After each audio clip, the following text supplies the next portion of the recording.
Wake Up Call DT. So however you're connected with the show, thank you so much for being a part of the broadcast and truly appreciate you being a part of Wake Up Call with Dan Tortora every Monday through Friday from 9 a.m. to 11 a.m. Eastern Time. And I hope you're staying safe and staying well and making the most of the day that you have today, because that's all we have, right? All we have is today. All we got is right now.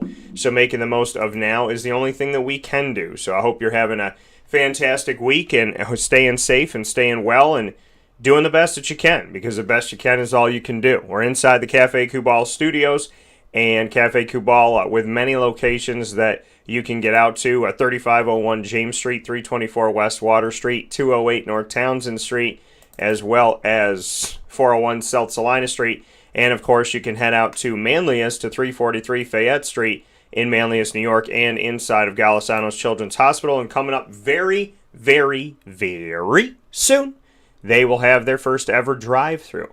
And it will be located in the beautiful, the wonderful, the amazing, and the awesome Sweetheart Corner area, which is very nostalgic and it means a lot to me. So very excited for the opportunity to be able to talk about that and make that a reality and bring that to life here where sports meets life on Wake Up Call with Dan Tortora. So welcome again to the broadcast, and thank you so much for being a part of the show where sports meets that thing called life.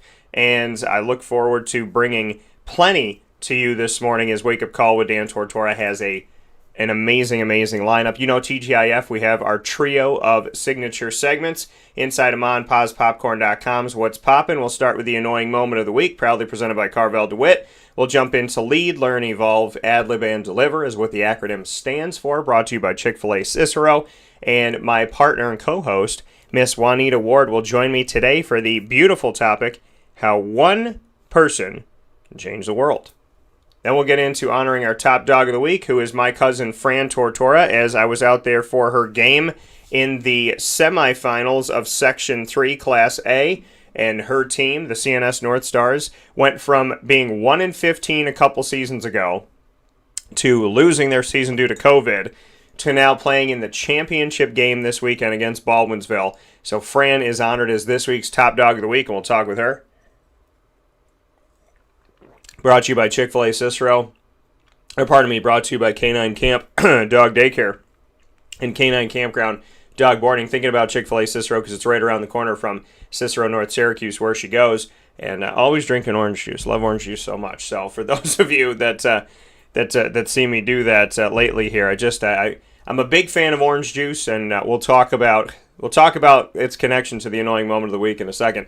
And then Joe Adams is going to join the show. Joe Adam, a good friend of mine, to talk faith, family, and football. He used to be the offensive line coach at Syracuse, and he is now the St. Anselm College head coach for Division II for the Hawks inside of the Northeast 10, who ironically play up against Lemoyne in all sports except for football. St. Anselm, in the NE10, Lemoyne does not have a football team, so St. Anselm obviously can't play them, but inside of the same conference as they are for the NE10. So a lot of great stuff coming up here where sports meets life. Very excited to bring it all to you, so let's jump right into it with the annoying moment of the week, proudly brought to you by Carvel DeWitt, 4322 East Genesee Street. It is what happy tastes like, and we are here with it right now.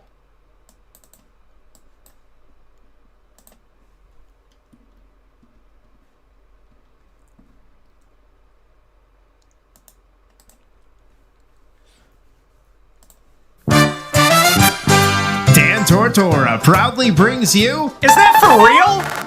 Are you kidding me? The annoying moment of the week. I really honestly, I don't know how to respond to this. Presented by Carvel DeWitt, 4322 East Genesee Street. It's what happy tastes like. You have to be that crazy. I guess so.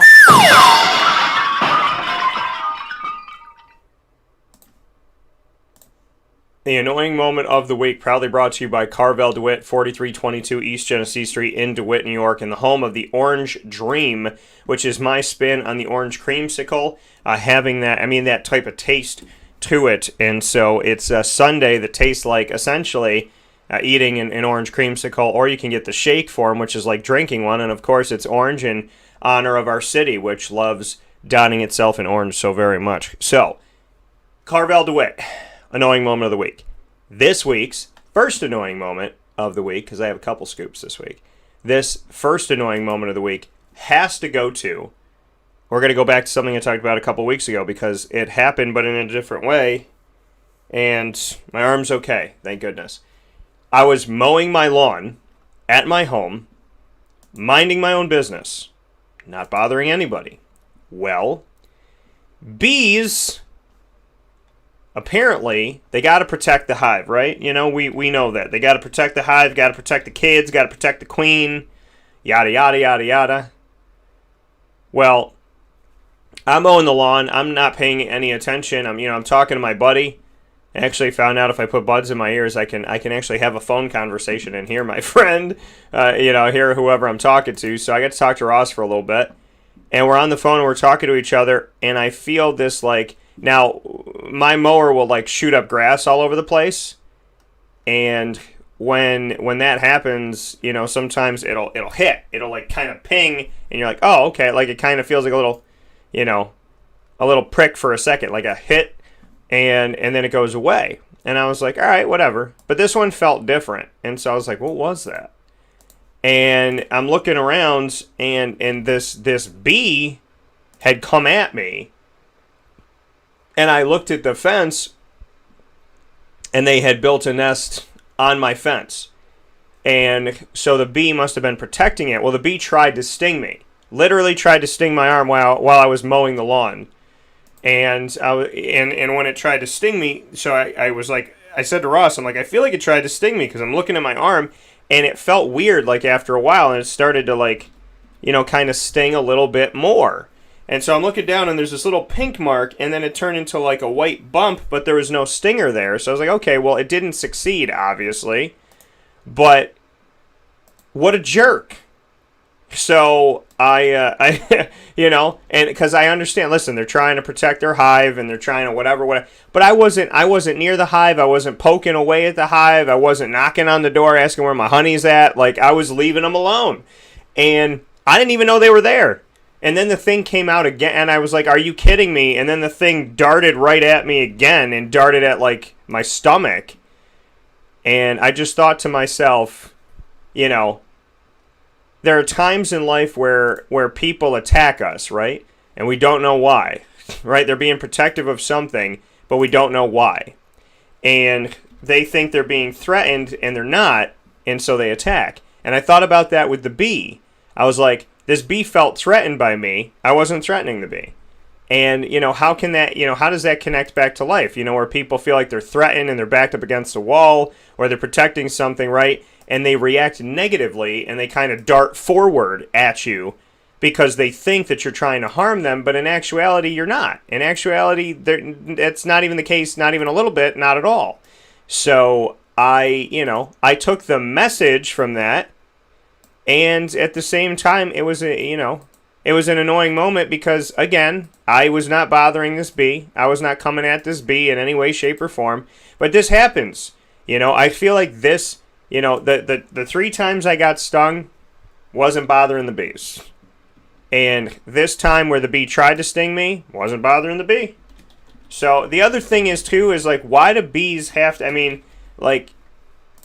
I don't have the crazy trees everywhere and whatnot. So to me, I don't understand why I have so many bees by me.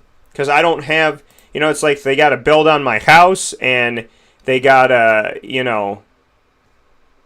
I just don't get it. I don't understand, It's go build somewhere else. Not I want them to bother another family, but it's go build where there's trees. Go build where there's space. Go build where nobody's going to, be bothering you and whatnot. I wasn't trying to bother the bee. So it frustrates me because I don't bother bees. I don't go around poking around, getting in their business. So when they get in my business, it upsets me because I'm not getting in their business and I'm leaving them alone. So I just feel like I should be given the same respect that I give to the bee. That's all I'm saying. It's genuinely all I'm saying. I think the bee should respect my space as I respect its space. That's all I'm saying. That's all I'm saying. So, with that being said, that's one of my annoying moments of the week. My other annoying moment of the week is, technology. Sometimes this computer in the studio, and I've been in a bunch of studios and been around a bunch of different computers, and sometimes things stick, right? They're not working as fast. They're not working at all, or they're working a little bit. Sometimes a computer. I remember one time I was in a studio and this computer decided to do an update, like a full blown update in the middle of my show, and I couldn't stop it. So here it is. I'm broadcasting, and then the computer's like, "No, you're not." And so I dealt with some stuff this week that's been frustrating because the computer runs slower, and you don't know if it's the internet, you don't know if it's because a lot of people are at home, and so the internet's just being slow in general. You don't know if your computer has too much, you got to free up some space. You don't know if the computer's just running slow because it's a little bit older, but it's really not that old. So, and this whole, I remember talking to this lady, and I said to her something about my computer, my laptop, and she's like, well, they only have, a life of, 3 years. And I was like, 3 years? In what world? You know what I mean? I'm not playing that game. 3 years? 3 years? You think I'm going to change my laptop every 3 years? What are you, nuts? My laptop was not cheap. So, I built it to my specifics so that I can use it for a long time. And so, it can run and do what it needs me to do. But I don't know. I feel like with computers, we kind of, I can say this too, we expect them to work for a long time. We expect them to work for a long time. And I think that we should be able to expect them to work for a long time. But we do, right? I expect my laptop, I expect my desktop, we expect them to work every time we turn them on, right? We've become accustomed to it. We expect our phone to work because, we forget that it's technology, and technology is flawed because anything created by humans isn't perfect. It's not a perfect thing. So there's a chance it may not work, or it's a chance it may glitch. But when they glitch, how upset we get. But because I get frustrated, I really do. I'm not going to lie about it. I genuinely get frustrated when these things don't work. When it's running slow, or it's just not letting me do what I need it to do, or it's just being difficult for, what looks like no reason. So I get it. I get it and I understand it, and I'm with everybody on it because I go through it like anybody else does. But, it's an annoying moment of the week because, for me, the internet is my, that's what I do. This is what I do. And because this is what I do, it needs to work every time. It can't be glitching all over the place and doing this and doing that. But you don't know if it's okay, why is the computer running so hard? What am I asking it to do? Or when the computer seems like it's pushing more and running harder and kind of struggling, when that you've used this computer for the same thing. So then you're wondering to yourself, is it the software? Is it this? Is it that? But it's frustrating because how many of us have a computer, right? Probably everybody at this point. Probably most people, if you're a working person, I would imagine that you do. But, I would say most people probably have some type of a computer in their house. Or, you use your phone as your computer. But we have a computer of some sorts. We have a way to get on the internet and do what we need to do. And my computer, here in the studio, sometimes it'll push like it's running so hard, right? And it'll put its fan on because it's heating up and this, that, and whatever. And it's something that, I'm just not, it's okay, what am I asking you to do? I'm running you on a program that I downloaded, and I'm trying to ask you to do what you need to do. So I just get frustrated about it because it's annoying. It's annoying to have to hope that this is working, or this won't run slow, or this won't do this, and this won't do that. And, we need to talk about it because it happens. It happens to all of us. It happens to the best of us, right? Our computers frustrate us sometimes. And I'm not trying to be like a snob. It's my livelihood. It's my work. I need my computer to work, and I pray that it does. So, you always hope that it does. I think we just become accustomed to turning something on and it working. Juanita had said it before, you have that faith that when you go inside a room that the light's going to turn on. You don't think that you're not going to, that you're going to turn that switch and it's not going to work. You anticipate it is going to work. So, you have that faith. You have that belief of like, okay, this is going to work. I didn't drop soda on it. I didn't drop it out of a 3-story building. This thing should work. So, I think it's I hope that your technology is good to you, and I hope that mine is good to me. But there's been some frustration this week with just things that happen, and then you look back on it and say, okay, well, this has happened like twice in 2 years, but still, you just hope that things are working. And another note is because Lily has had ticks on her this year, apparently the ticks are bad in central and upstate New York. Because Lily's had ticks on her this year, I have become somewhat paranoid in my desire to protect her. And so yesterday I was picking at her ear and it felt like there was something there. And here's the thing. I don't know if there was actually something there or if there wasn't something there and I was just feeling something there because I don't know. It's like I feel a little bump and then I start to pick at it and I was like, oh my gosh, well, what if she has a scab? What if that's from a tick that, before? Well, what if she's just dry? I don't want to hurt her. I don't want to pick at something. But I'm so, concerned that she has something on her that I'm constantly checking her. So, this tick, it's ironically, it's like a tick of a tick because you're thinking to yourself, does she have one?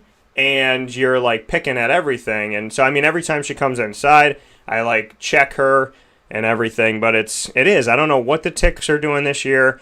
And why they're being ridiculous. I don't know why the bees have to be ridiculous. That bee literally tried to sting me. Legitimately tried to sting me. And I wasn't up against it. I don't think I hit the fence. I was just going by the fence. Mowing the lawn. Doing a normal chore. I was like, should I, attack the bee when it's going to a flower? Because that's what it was like. It was it was doing business as usual.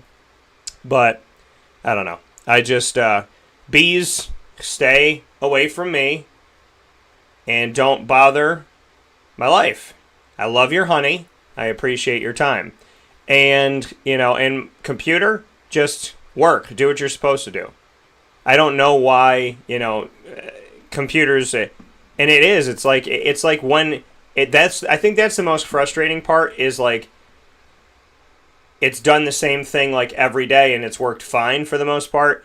And then all of a sudden it's pushing to work and it's running slow and it's doing this, it's doing that. But it was fine doing that for 3 or 4 months. That's what gets frustrating. That's what gets annoying because you're for me, I broadcast, on the internet. And, I broadcasted and done things with computers that didn't have certain specs and didn't have this and didn't have that. And they were able to work. So, after a while, it is annoying. It's an annoying moment, and so many of us are working from home, and I think these internet companies take advantage of people, and not always, and it's okay, you make us pay for the internet, and then you up the price for the internet in the middle of a pandemic, and you up it once or twice, and the internet is running slower now than it was before. So, all annoying moments. But in reality, it's things that we deal with, right? We go outside, sometimes bees are frisky, and we come inside, and sometimes our computers are frisky. So I hope you have a day that is bee-free from them trying to sting you, and I hope your computers and your devices work fine. But remember to spend time off those devices with the ones you love. You should never be doing this through life. You should be enjoying it. And please don't use your stuff while you drive. Be smart about that, and God bless. With that being said, we'll take a step aside inside of the Cafe Kubal Studios. This has been the Annoying Moment of the Week, proudly brought to you by Carvel DeWitt. Whatever annoys you, whatever's bothering you, however your week is going, make sure that you know what happy tastes like, and you head off to Carvel DeWitt, 4322 East Genesee Street in DeWitt, New York, and you try the Orange Dream, my spin on an orange creamsicle as a sundae or a shake. You can get it in both forms, and you can get it right there at Carvel DeWitt exclusively. Orange sherbet, vanilla ice cream, whipped cream, a cherry, and rainbow sprinkles. And yeah, those sprinkles are in the shake as well. So fantastic and refreshing, and the perfect thing for all of my orange supporters. So make sure you get out there and get the Orange Dream today at Carvel DeWitt, 4322 East Genesee Street in DeWitt, New York. With that being said, we'll take a step aside for Lead coming up in just a second. Learn, Evolve, Ad-Lib, and Deliver, brought to you by Chick-fil-A Cicero with Miss Juanita Ward in just a moment as we focus today's topic on how one person can change the world.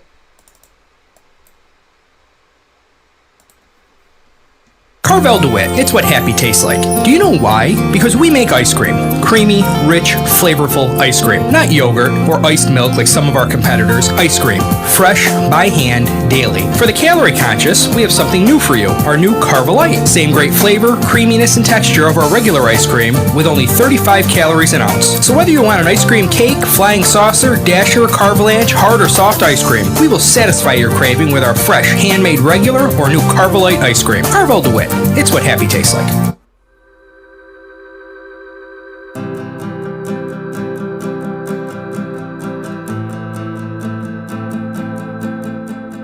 Cafe Cabal offers same-day local delivery of our products, offering no delivery charge for Onondaga County.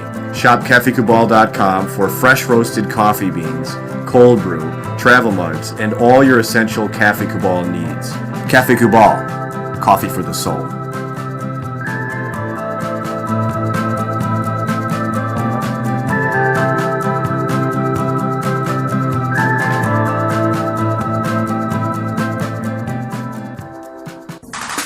The Wildcat Sports Pub in Camillus, New York is located on 3680 Milton Avenue in the Home Depot Plaza. It is your family-friendly sports bar and restaurant. Folks, some sports bars aren't family-friendly. Some family-friendly restaurants are not sports bars. The Wildcat Sports Pub in Camillus, New York is proud to be both. It is that marriage that you've been looking for years. The Wildcat Sports Pub is your home base for your sports bar and restaurant needs, games for the kids, indoor and outdoor activities, and enough things on the menu to come back every single week and get to try something new. They're open Sundays from noon to 8 p.m., Monday through Wednesday, 11 a.m. to 11 p.m., and Thursday through Saturday from 11 a.m. to midnight. For reservations and party information, call 315-487-2222 for the Wildcat family-friendly sports pub and restaurant.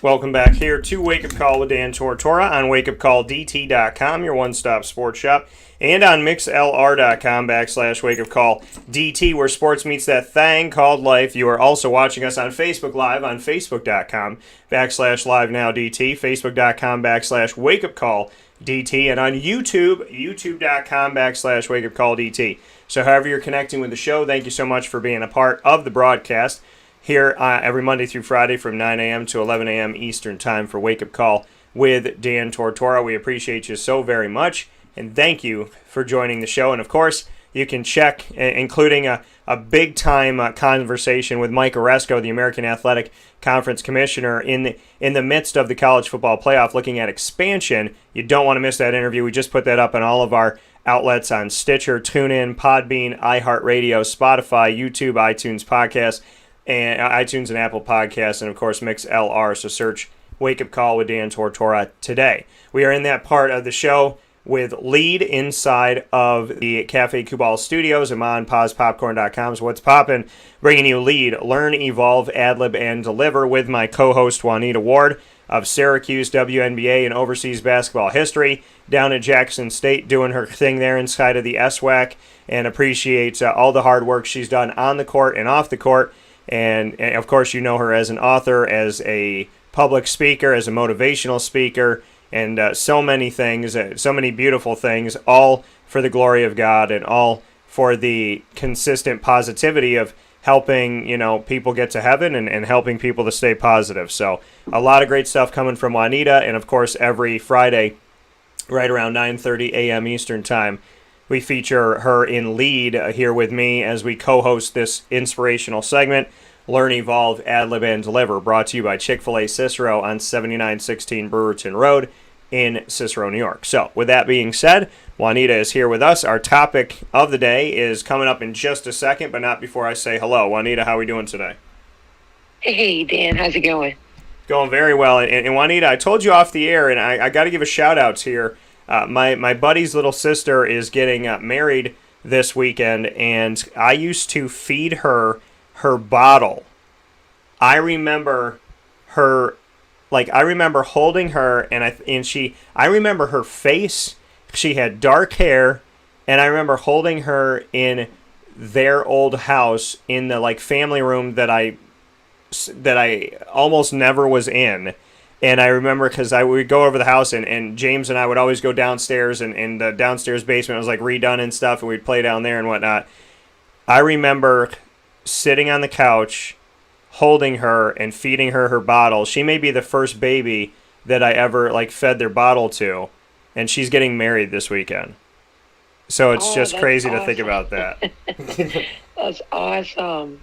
Oh, congratulations. Yeah, I'm excited. So it shows you how time flies, and it shows you how every moment is truly precious, That's for sure. That's for sure. Sometimes at one point, if you will, you remember when they were young, and you remember playing with them, and as in your case, feeding them, and then all of a sudden they grow up and become, fine young men and young women, and ultimately they get married, and to go back and welcome back here to Wake Up and Tortora on wakeupcalldt.com, your one-step sports shop, and on mixlr.com/wakeupcalldt. You're also watching on facebook.com/wakeupcalldt, facebook.com/live-now-dt. Obviously, this family means the world to you, and this family is your family.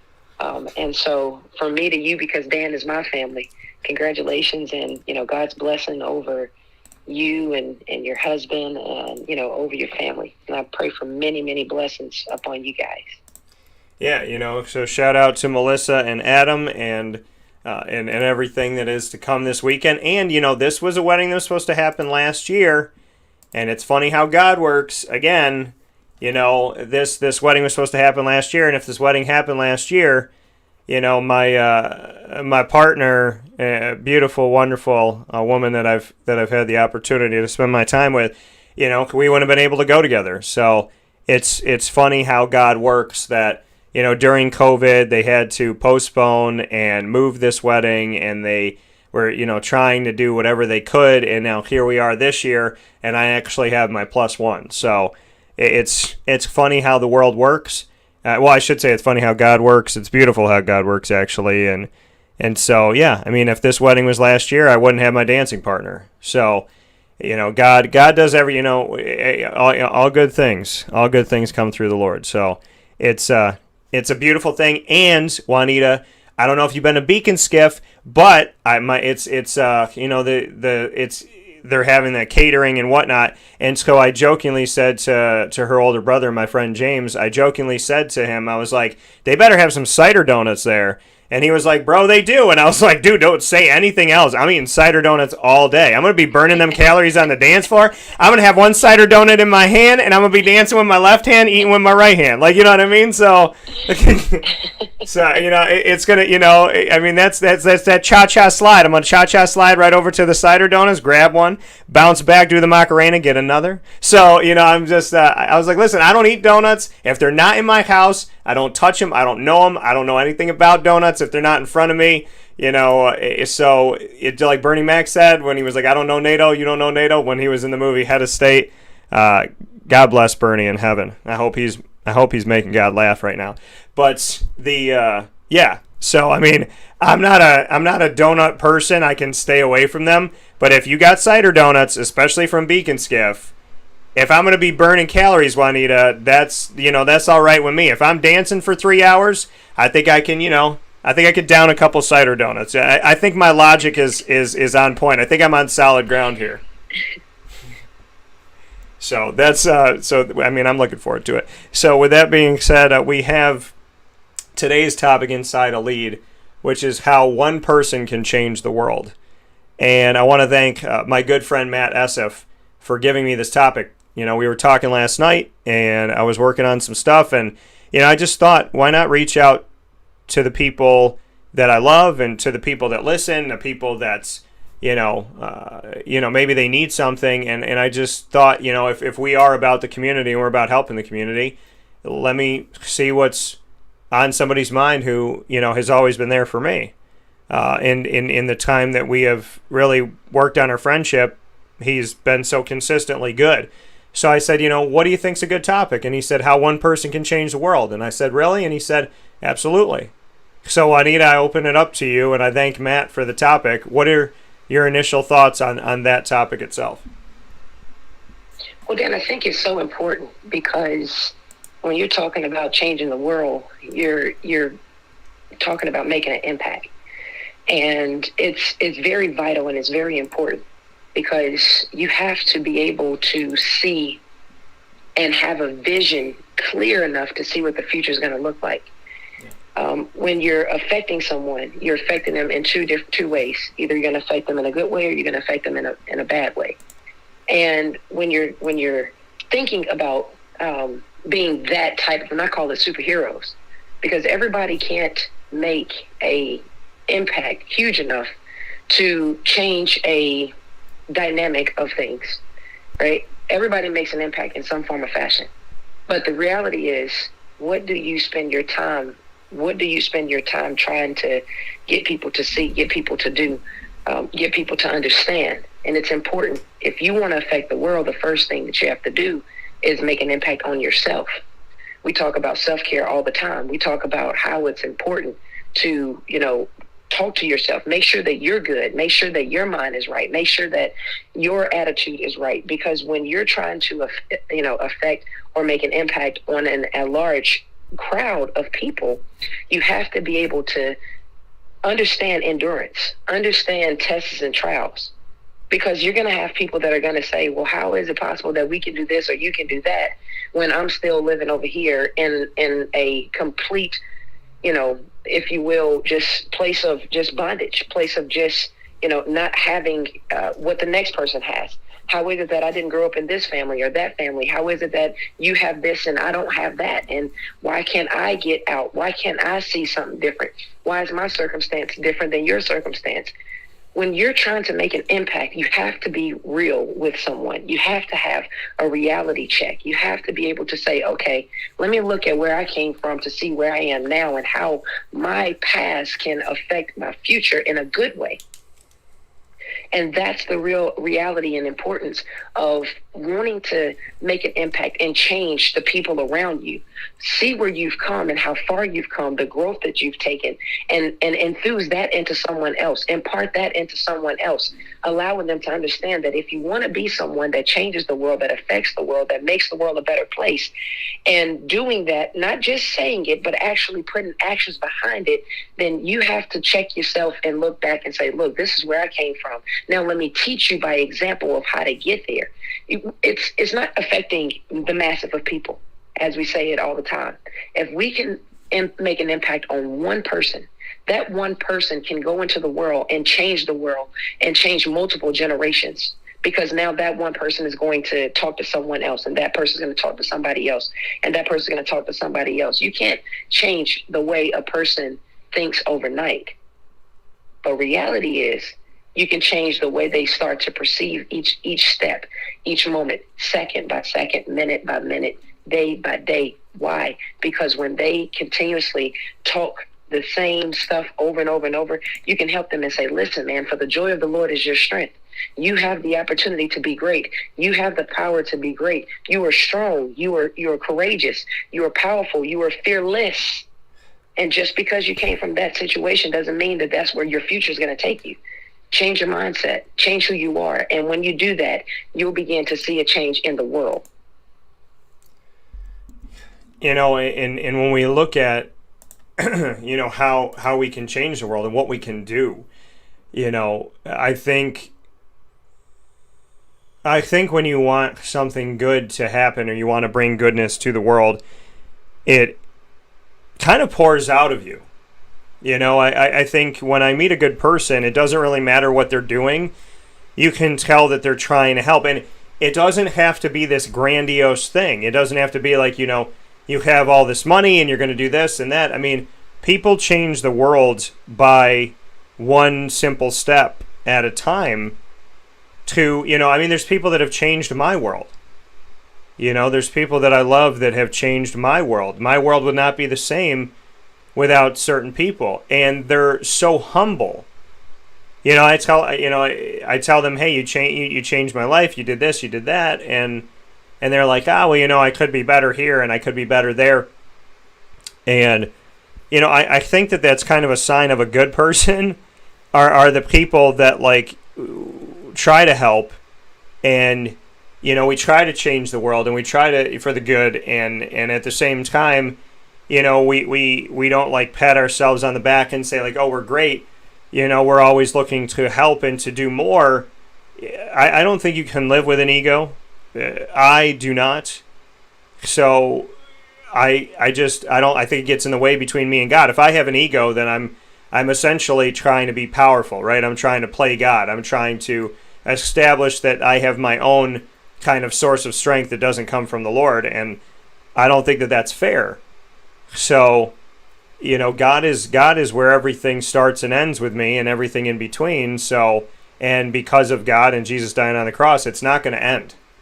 And so there is no finite to this. The thought is that we live forever. The belief is that we live forever. And I want to come back home someday. So I think that how one person can change the world, Juanita, I'm going to make this real simple and clear. To the people that don't think that one person can change the world, how many people was Jesus Christ?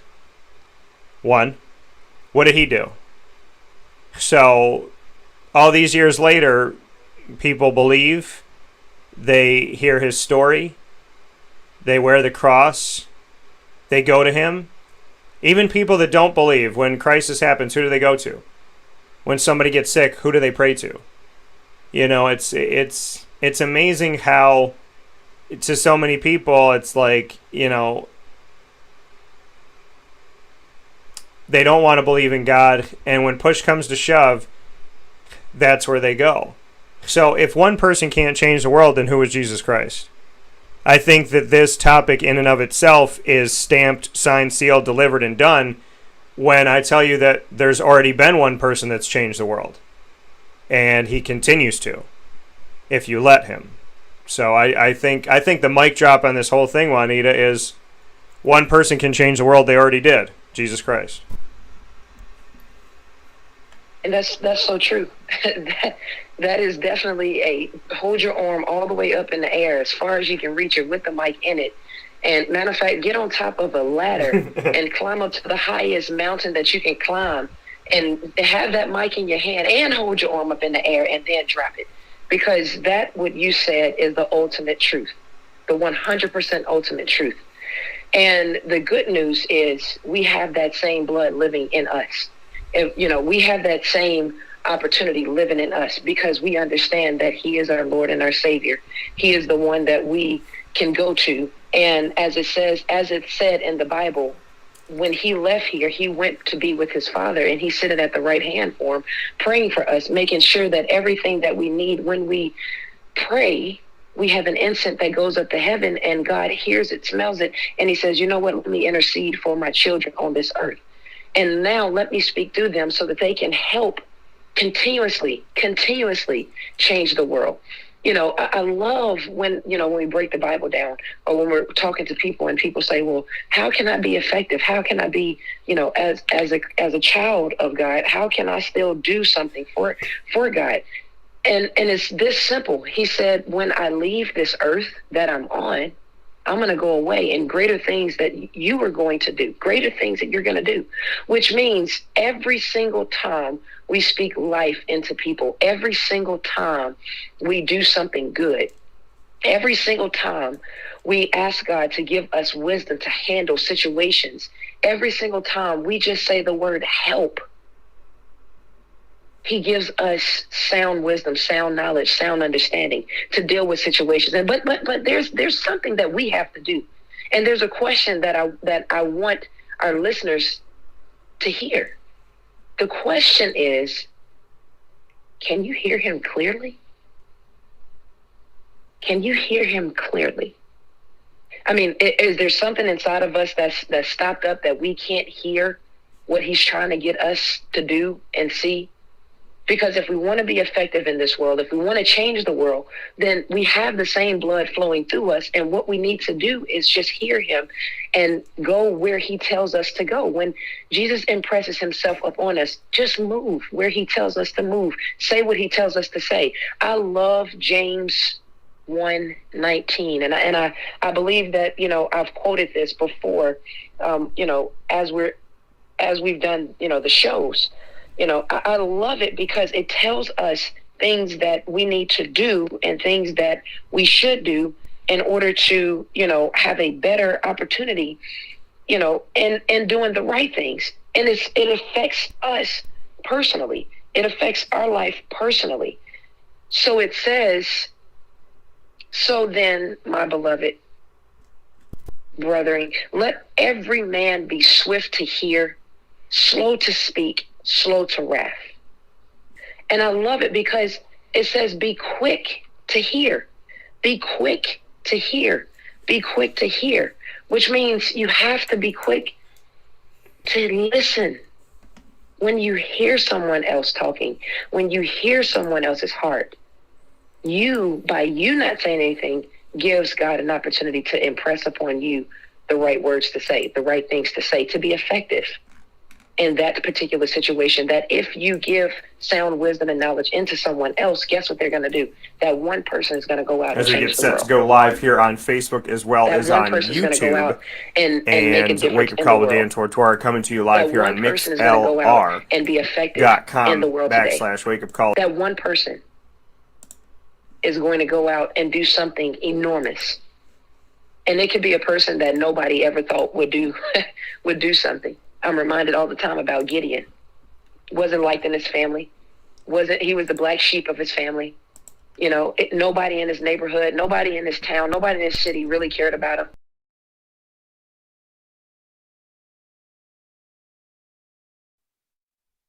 To defeat the enemy. This guy was a nobody. This guy was someone that nobody cared to even have a conversation with.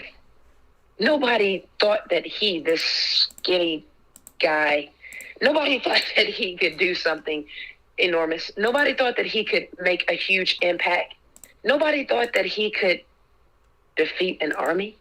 What?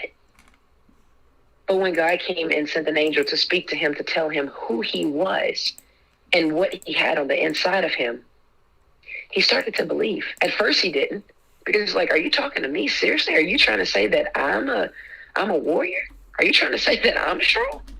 Do you know who I am?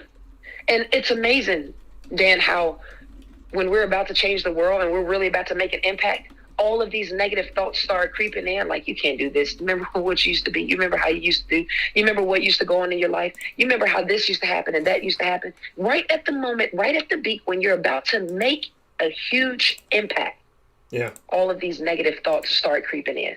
Yeah. But you have to have the mind of Christ and press on, press forward, keep going. Don't let negativity in your mind from other people. Don't let negativity from circumstances distract you from your purpose. Your vision is so much brighter than what other people say about you. What do you think about you? What do you believe about you? That's going to make an impact in this world. If we're talking about changing the world and one person can do this, as we stated before, the big guy, the man, the dude, our buddy, our Lord and Savior, Jesus Christ, he had to endure. We have to endure as well too. And if we want to make an impact, we got to understand this. Greater is he that's inside of us than he that's in this world. Press on, keep going. Don't give up. By any means necessary, see your vision all the way through. Yeah, and that's the thing. And you just brought up a huge point and something that I've been dealing with. Is when when you are on the precipice of doing something great, when something great happens, when God has bestowed something upon you, when he has given something to you, when something so beautiful is at your doorstep, that is when the enemy tries the hardest. That is when, you think, well, they attack you when you're weak. They attack you when you're strong. Because you are most dangerous to the devil. You are most dangerous to evil. You are your most dangerous when you are your strongest. You are your most dangerous. Everybody wants to get in Jordan's head. Everybody wants to get in LeBron's head. Everybody wants to get in Dave Chappelle's head. Everybody wants to get in Brad Pitt's head. Everybody wants to get in Jennifer Aniston's head. When somebody is successful on the precipice of doing something great, they want to get in your head. They want to hold you down. They don't want you to get that movie role. They don't want you to hit that game-winning shot. They want to stop you. We think, and I've thought, that people only, that the bad only comes to the door when you're weak. No, the bad comes to the door when you're strong. Because the bad doesn't want you to be strong. Because if you're strong, you're dangerous. And if you're dangerous, they could lose. And if they lose, they can't lose. But they will. And that's the beauty of this whole conversation. Is knowing when you're on the precipice, when you're on the doorstep, when you have it, when you can. To keep going. To not give up. To not listen to the haters. To not listen to the negativity. To not listen to the senselessness. But to be who you are. Regardless of what people say. Regardless of what people think. Regardless of how many things are knocking at your door that are not good. If God is your teammate, you will never lose. You can't lose. It's funny how we think that this world has defeated us when we believe in someone who already defeated the world. Take that home with you today. How can you lose to this world when the God that you believe in already defeated it, and he's your best friend? The fight's already been won. The devil is in the details of you worrying. The devil wants you to worry. The devil wants you to fear. Evil wants you to fear. Evil wants you to think the battle can still be won by evil. The battle's already done. This movie's already been written. The ending is already beautiful. In your mind, that's where evil seeks to get you. In your heart, you know the truth. How can you ever lose when your teammate already hit the game-winning shot? God don't miss. Any final words, Juanita? I would rather be on Team Jesus than to be on Team World. Amen. I would rather serve on Team Jesus than to serve on Team World. Because if I allow Team World to affect who I am, then I am not effective in the world. And as I stated a little while ago, greater is he that's inside of me than he that's in the world. There's a reality check that's being taken place today. Just the listeners that have joined on, that have come on, there's a reality check that's saying, will you make a difference? But first, before you make that difference, will you just say yes to God's will? That, hey man, guess what? I'm just going to try this thing out.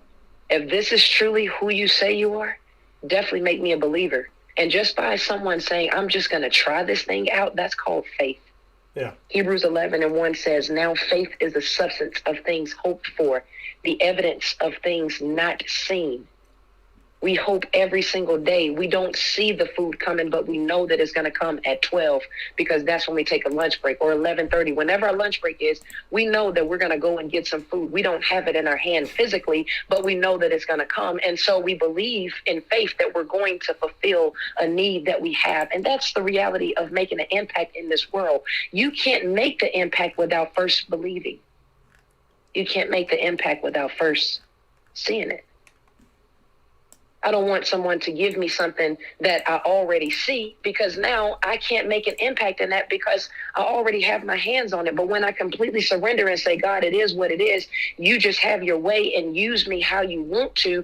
Let me be a charge to this world. Let me make an impact in this world, because I know that you've given me shield. I know that you've given me protection. That's the reason why he tells us every single day to put on the full armor of God, so that we can stand the trials of the enemy in this wicked world.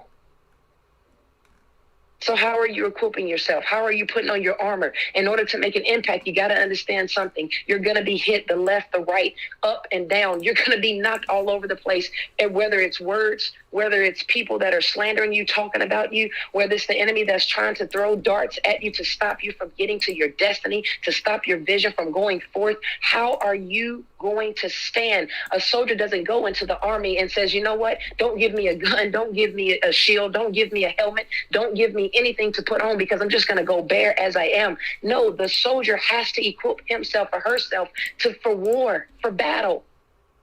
And the reality is, how are you equipping yourself? If you want to make an impact in this world, how are you equipping yourself to do so? I can tell you this to be true. Jesus, when he came to this world, when God sent his only son to this world, he didn't say that I was going to send you there empty-handed and bare. He said that I'm going to send you there and I'm going to be with you even when you go through tests and trials, even when you go through things that you feel that you cannot go through. As he was on the cross laying there was the most key time in his life. He was laying there, and the beautiful thing that he said to them, Father, forgive them, for they know not what they do. Forgive him. Yeah. He knew that his time was coming. And the reality is, are you willing to lay down your life so that God can lift it up and make you a soldier? Are you willing to lay down your life so that God can lift it up and make you the best man or woman that you can potentially be? Are you willing to lay down your life to get to the next level? Are you willing to lay down your life to let your vision come forth? Are you willing to lay down your life enough to say, I can, I will succeed no matter what comes at me, no matter what is thrown at me, no matter how you try to stop me? Are you willing to lay down your life enough to make an impact in this world? Are you willing? That's the question that I have for you. I love you. And the reality is, you're going to be successful in this world. That one person that's listening, that's saying to his or herself right now, yeah, I can do this. If they can do it, I can do it. Yeah. I've heard what they've been through. I heard what Dan has been through. I heard what Juanita has been through. I know that they didn't just become who they are, just waking up and going, you know what, I have this crown, I have this robe, I have this silver spoon in my mouth, and so now I'm going to be able to do. No, they had to go through a test. They had to go through some trials. They had to go through some battles. They had to go through some things to get to where they are now. And the calling that's upon their life, they didn't want it because they knew what was going to happen. But they had an opportunity to just fall on their knees and say, God, I surrender. Use me how you want to. Yeah. And now they're living their life out to make an impact in this world. If you've never seen somebody that's really living their life out to make an impact in this world, you're looking at one right now. Dan, I'm telling you, I wasn't supposed to make it. In my mother's womb, she had an accident that was going to take her over the bridge as a 18-wheeler ran her off the highway. And I was in her stomach at the time, and the enemy was trying to take me out before I got to my destination. And it was because God saw that there was a seed inside of my mother that he did not let anything happen to her. And a few months later, she gave birth to me. I'm a living testimony that it doesn't matter what happens. I mean, you could be at the lowest of low. You could be in the middle of a situation that you can't get yourself out of. If there's a seed inside of you, God is going to bring it out. It's time for the soldiers to stand up. It's time to make an impact. This is your time. This is your opportunity. It's time to fight the good fight. And trust and believe, I can, I will succeed. And coming from Miss Juanita Ward, finer words have never been spoken. Appreciate you as always, and I know we made an impact today because I could feel it. I could feel it in my own bones. So I know that there's so much coming today. We've only scratched the surface. This is a great and beautiful day that the Lord has made. May we rejoice and be glad in it. Juanita, I appreciate you. I send you my love. I love you, sis. And I look forward to talking with you soon. And thank you for everything. Truly, thank you. Love you back, man. Take care. Take care. That coming from Juanita Ward here on Wake Up Call with Dan Tortora, where sports meets that thing called life. And we are getting set here inside of the Cafe Kubal Studios to welcome Miss Fran to the show. And Fran Tortora for Tortora Squared. You're used to us being in the studio together, and Fran's got us bouncing back here. She's got to shut off the show on her side. She's got us echoing over here now. Miss Fran, can you hear me? I can hear you a little bit. You can hear us a little. Can you hear me okay now? Yep, no, that's better. Okay. So Fran here, Tortora Squared. Fran is being honored as this week, her and her team being honored as this week's top dogs of the week, going from 1-15 2 seasons ago to not having a season last season to now this season being in the championship for Section 3 Class A girls lacrosse. What is it like for you, Fran, to go through this road of 1-15 to having an entire season taken away to now being one of the final 2 teams left standing? Yeah, I feel like, it's so kind of corny to say that it's bittersweet, but it really is. We went from having the worst season possible and then having no season at all, no comeback season, to putting our minds and our goals so that we wanted to make it to the championship game and win the championship. And everybody told us that we were crazy, but we knew that we could do it.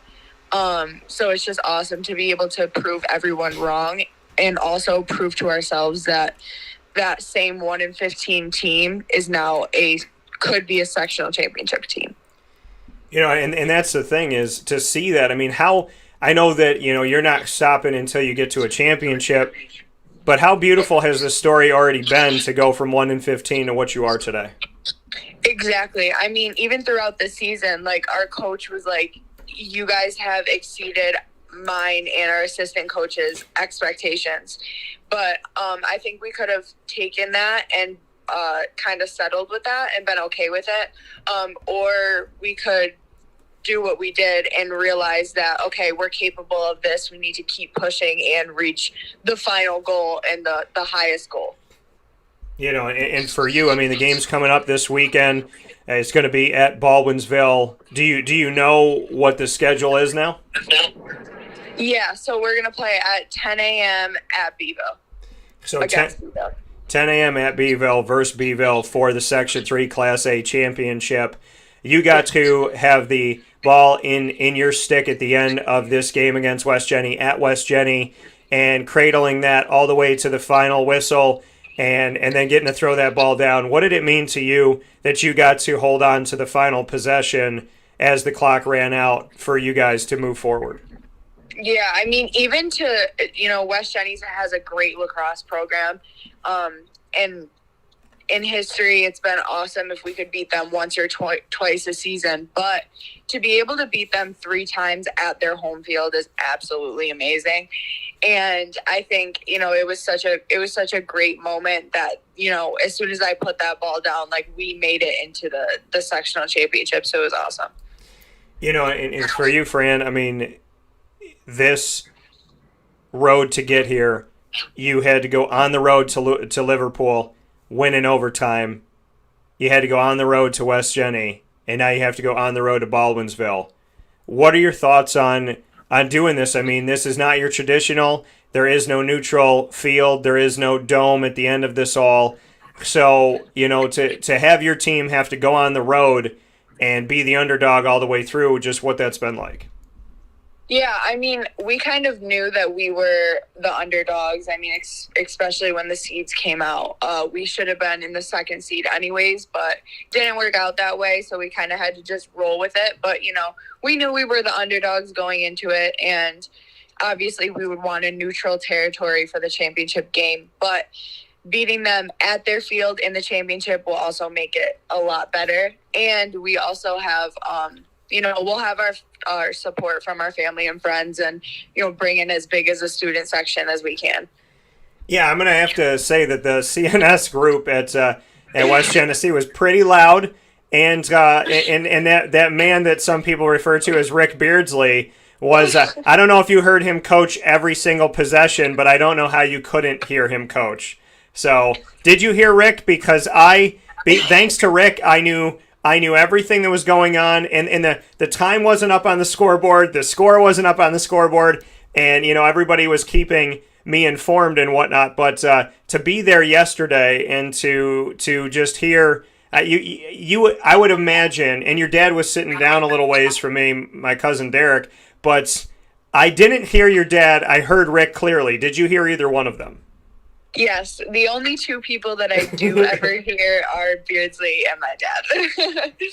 But it's all good things. I mean, it's mostly motivation and, helping us see something that we don't. And knowing that we have two, parents that are going to ride for us in the stands no matter who we're playing against. So, and having this opportunity to move forward into the championship game. You said to Molly Mulchinoff, aka Mulch, when she was on the show, you told me that you guys were talking about you promised each other more hugs, and you put it up before the game and had it after the game. So just what you can tell me about the fact that you want to send her off in the best way possible, as you are the captains of this team. You have played together forever, and this is her last run in high school. So just how important it is that, the hugs at the end of the game on Saturday are going to be because you helped her get a championship. Yeah, I mean, it would mean the absolute world. That was our goal since we were little. And again, I picked up a lacrosse stick with Molly. I've been playing with her for as long as I've been playing lacrosse. So for her, being older than me, it obviously sucks because I won't get to play with her my senior year. Yeah. But for her senior year, I wanted her to go out the best way that she could. And CNS as a program hasn't had a sectional championship in a while. I mean, we've gotten to the sectional championship a lot, and for us to even get there, I mean, that's amazing, but we want to bring it home for a program and for personal reasons for us and especially for Molly.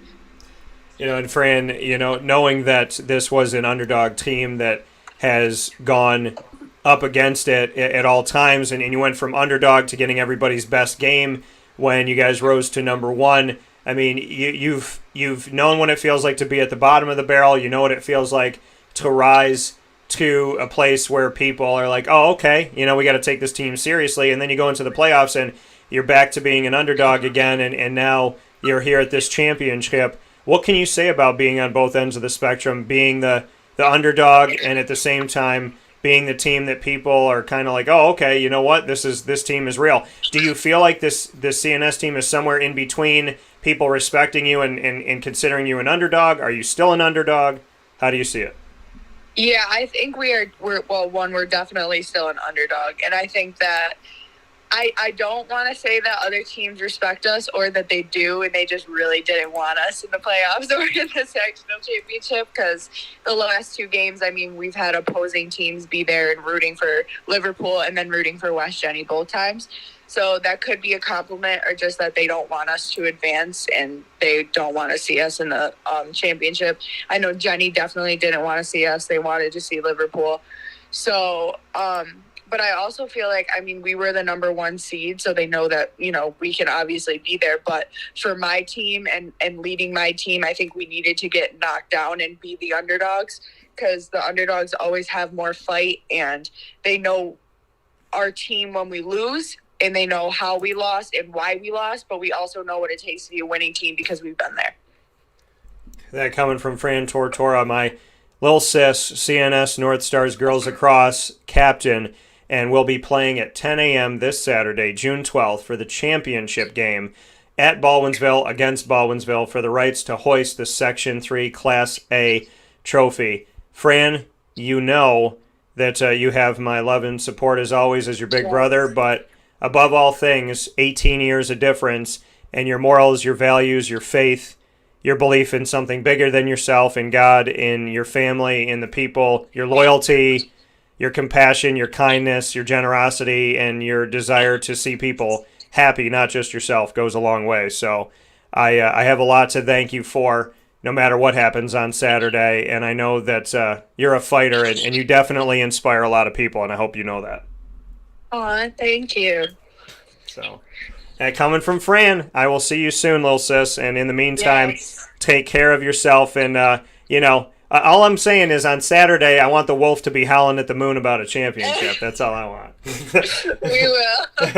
All right, I'll talk to you soon. Be good. God bless. Okay. All right, thank you. See you later. That coming from Fran Tortora once again here on Wake Up Call with Dan Tortora, and she is announced as this week's, as you know it, folks, she is our top dog of the week this week. So, to honor Fran and say thank you, she loves Lily, and Lily is the one. who gives us that little bark every week. Top Dog of the Week, proudly brought to you by Canine Camp Dog Daycare and Canine Campground Dog Boarding. Canine Campground Dog Daycare on 228 Old Bridge Street and Canine Campground Dog Boarding on 242 Johnson Street are your homes for short and long-term care for your furry-loving friends. Head out to either one of them, whatever you need. If you need the daycare or if you need to have your dog stay at one of the cabins at the Canine Campground for a few days, if you're renovating the house, you're going on vacation or whatever it may be, maybe you're going to the hospital because you're having a baby and you need somebody to take care of the dog. Whatever it is, the extended family of your family is Canine Camp Dog Daycare and Canine Campground Dog Boarding. They are incredible, incredible people led by Lorraine and Chad. To Heather and the entire team over there, thank you for all that you do to be our extended family and to know that our dogs are safe in your hands. So, with that being stated, they are so much more than a company. They're so much more than a brand. They are a beautiful representation of good people doing good things for the community no matter what. And in the midst of a pandemic, they were still trying to help you in any way they could. So it says so much to know that Canine Camp Dog Daycare and Canine Campground Dog Boarding will make every sacrifice in the world and do all that they can to be here for us and for this community. Their love for the community is incredible. So when I ask you to support them, I'm asking you to support really good people who really, truly love seeing you and your dog have a little smile. And they say the dogs smile with their tails, right? They wag. So just a beautiful, beautiful thing. A lot of wagging tails at Canine Camp Dog Daycare and Canine Campground Dog Boarding. So shout out to them for all that they do for this world and for our community. And shout out to Fran Tortora for all she's done for our community and that she'll do for the world as well. And so it makes perfect sense to make Fran our top dog when Canine Camp Dog Daycare and Canine Campground Dog Boarding care so much for the community and do so much and never back down and always look to help even in the midst of everything we've been through in this past year. And Fran is the epitome of never backing down. So great stuff here from them and from Miss Fran Tortora, which is why she's our top dog of the week. We'll take a step aside inside of the Cafe Kubal Studios. When we come back, we will have Joe Adam round out today's show with faith, family, and football. And plenty coming up because he's been traveling around looking for the next talent to come to St. Anselm in the NE10 of Division II football. And he'll be talking with us about it right after this.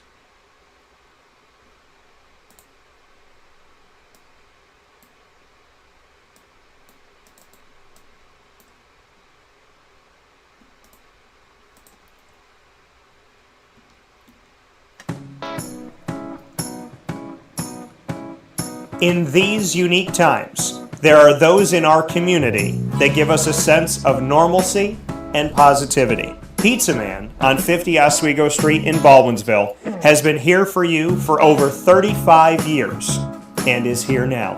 Call 315-638-1234 or order online at pizzamanbville.com to bring those familiar tastes into your home. And remember to come see our monthly on-site broadcasts centered around the community and our Baldwinsville Bees. Pizza Man in Baldwinsville. Any way you slice it, they are always here for you.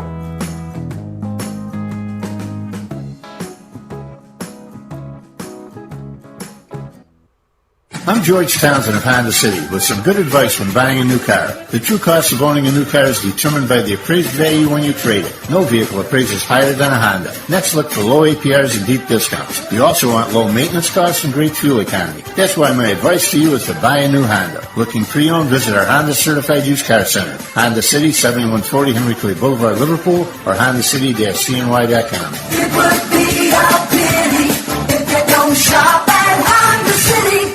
This is Jimmer Sikowski, owner-operator of Chick-fil-A Cicero, 7916 Brewerton Road in Cicero, right in front of the Home Depot.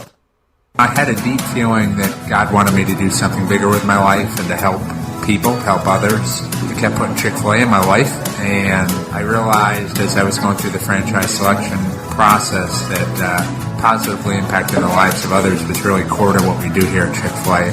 First of all, it starts with the food. The food is brought in fresh daily. We bring in local produce. We prepare to order in the kitchen. We hand butter our chicken. We hand spin our milkshakes. It's great food. It doesn't taste like fast food. I think the second thing is the way people feel when they come in a Chick-fil-A restaurant. It's different. We try to treat people with intentional kindness here, which is very different and deeper than good customer service. And so I think it feels remarkable for most people to come in a Chick-fil-A restaurant. And then lastly, the impact that we try to have in the community is very different. It's a big part of the expectation of every operator of a Chick-fil-A restaurant is that they're actively engaged in their community, they're a leader in the community, and they're making a difference. When they realize that what we're striving to do is to shine a little light in their life, that's a very, very different experience than you will have in any other quick service restaurant. And it's that remarkable experience that I think people will emotionally connect with.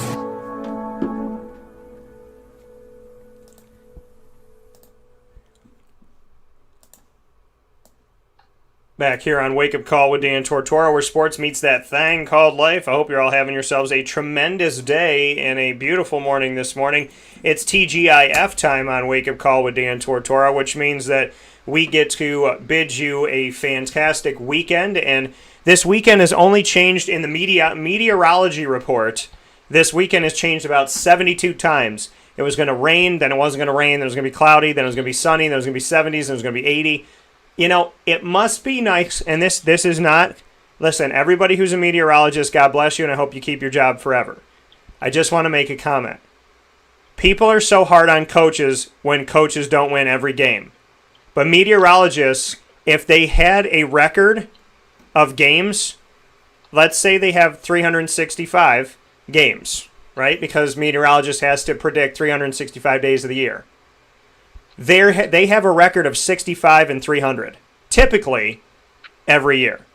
So when we're so hard on our coaches and we're so hard on our players, please understand a meteorologist winning percentage is like 30%, and that's probably kind. So if you want, because you can literally say it's supposed to rain today, it's supposed to be 70, and if it's 82 and sunny, they throw their hands up in the air and they go, well, you know, the weather changed, the Doppler did this, the thing did that, and whatever. So all I'm saying is, please be kind to everybody, since a meteorologist has, at best, maybe 60 wins a season out of 365. So that being said, hopefully it's nice this weekend. It's supposed to be in the 80s, allegedly, in case that changes in like 5 minutes.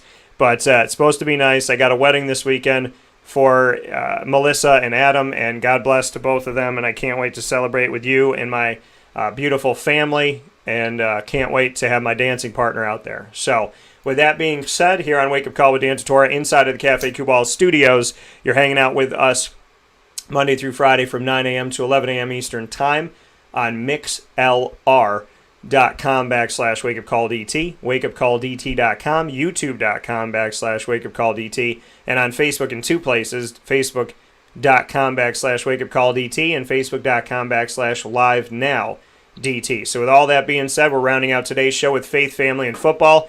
Couldn't think of a better person to do it. This man does not take any days off. He works hard, tries to be a good husband, tries to be a good leader, tries to be a good mentor and role model and father figure and coach. Great friend. Has been there for me at all hours of the day. So I proudly bring him here today with this extended intro because he deserves it.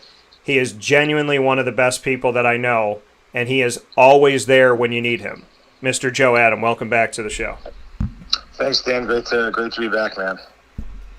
I love the fact that I give you all that love in the intro, and you're just like, thanks. I'm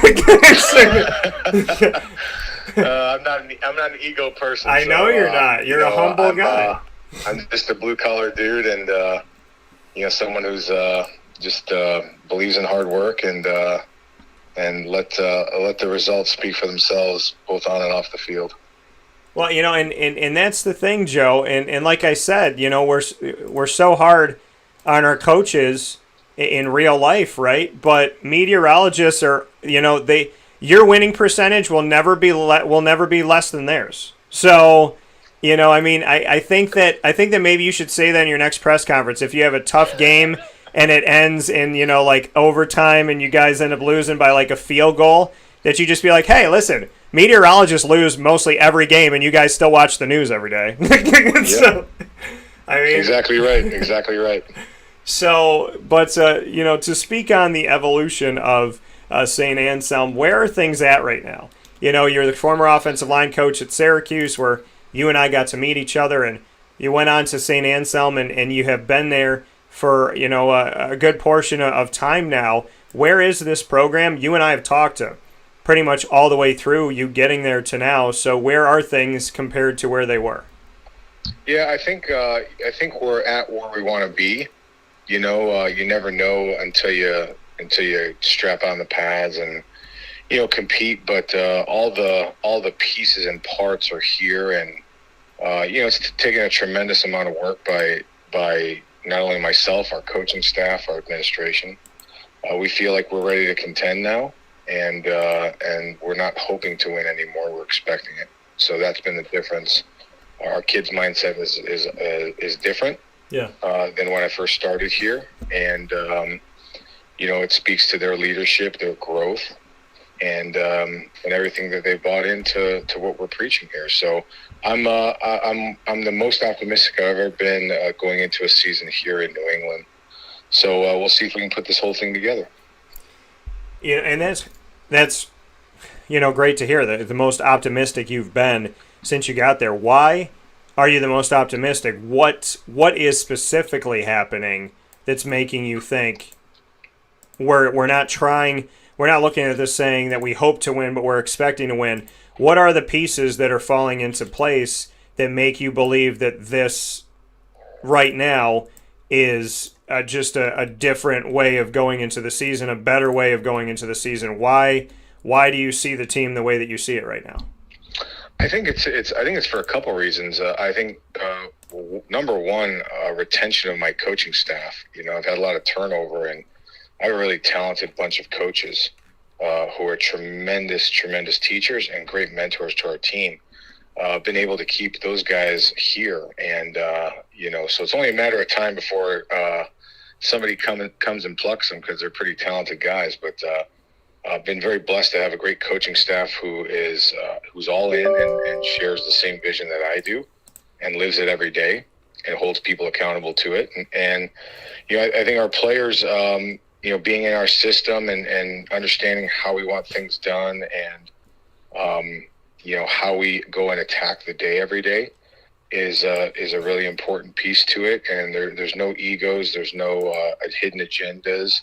Yeah. There's just a bunch of guys who are trying to get better, and they come from all areas of the country and all walks of life and religions and creeds and colors, and so that's been awesome just to see watch it blossom in our locker room. And you know, and our leadership is something that I'm really proud of our guys, and we have leadership pieces and guys in place at all different levels of our team, you know, senior, junior, sophomore, and even some of the, you know, younger first year players coming in. So that's what leads me to my optimism. And you know, it's the team's kind of running itself right now, so I'm pretty proud of those guys. You know, and you say that the team's kind of running itself. What can you say about that leadership and the fact that is a true statement for you, that you know, you as the head coach, I mean, you are the leader of the team, but that you can see that the team has the inner workings of leadership and growth, and that, you know, you have become a unit where you don't have to lead it as much as you can, you know, hope in other people to help you do such a thing. I mean, that's a big statement that you said, that I don't want to overshadow by any stretch of the imagination, that you said that this group is, you know, becoming sufficient, becoming, you know, capable of growing and leading itself, which is a beautiful thing. Good leaders teach people how to lead. Good leaders breed leaders. So just what you could say about that. Yeah, most of our guys, unlike Division I, most of our guys are back at home. They're actually working jobs, you know, because they have to, right? They have to help pay for school, help other families out. You know, so I don't have a lot of guys here on campus, and that's, you know, I don't know if that's a norm in Division II. I know it's not a norm in Division I, because we had our guys around all the time. So it's a little bit of a different dynamic and a little bit of a different teaching model here in the summer. But, you know, the constant conversation and communication that we have with our guys, whether it be, you know, video chats or, social media, or I don't know if that's a norm in chains, and just seeing how guys are continuing to the constant conversation and communication and pour into each other, whether it be video challenge each other, hold each other accountable, social media, or text. That's chains and the air that I get here. And so I kind of lead a group of guys in our leadership group, and then I really challenge them to go in effect and bring over to our side of the table different team members and different guys on the team. Like you said, you don't have a lot of guys here. It's different in Division II. How do you navigate that? Because you've dealt with Division I, where they basically live there almost all year long. So how have you dealt with the difference? It's difficult to be a football coach. There's no doubt. I think absence makes the heart grow fonder sometimes. So this is a little bit too much absence for me, but it's just having your processes set. I'm a big process guy. Everything is logistics. So how you're working out, how you're attacking the playbook, how you're looking at your video on a weekly basis, providing and prescribing those skills and drills. And it's really going to come down to ownership. And that's why, different than Division I is, hey, I'm trusting these guys and I'm having accountability that they're doing all the things that we want them to do so that they can reach the highest level when they come in August. Versus having them on campus and saying, okay, at 1 o'clock we're doing this workout, and at 3 o'clock we're running, and so on and so forth. So it has a lot to accountability, and it's a little bit of a different dynamic here at this level. That's why you have to find guys who are absolutely 100% committed to your cause and will work for a better team future. Coming here from Joe Adam, got to find people that are locked in and committed, that put their money where their mouth is and truly want to be a part of something. From St. Anselm College, the head football coach there. Joe, for you, it's been a little while since we've spoken, so what has been going on? Outside of the world of football, how's life? How are you evolving? How are you becoming a better person? How has this pandemic time made you stronger, better, more faithful? What can you tell me?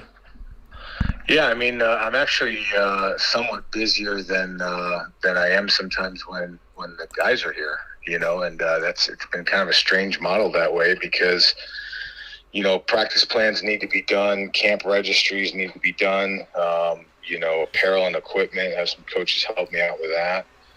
So just all the management and the getting things ready for August is almost a daily piece, it's funny because I get some of my neighbors to say, hey, well, what do you do in the off season? Like, it's got to slow down for you. I'm like, no, actually we ramp it up because now we're in recruiting season and we're in camp season. So all the things that we didn't have a year ago due to the pandemic now have automatically been switched on.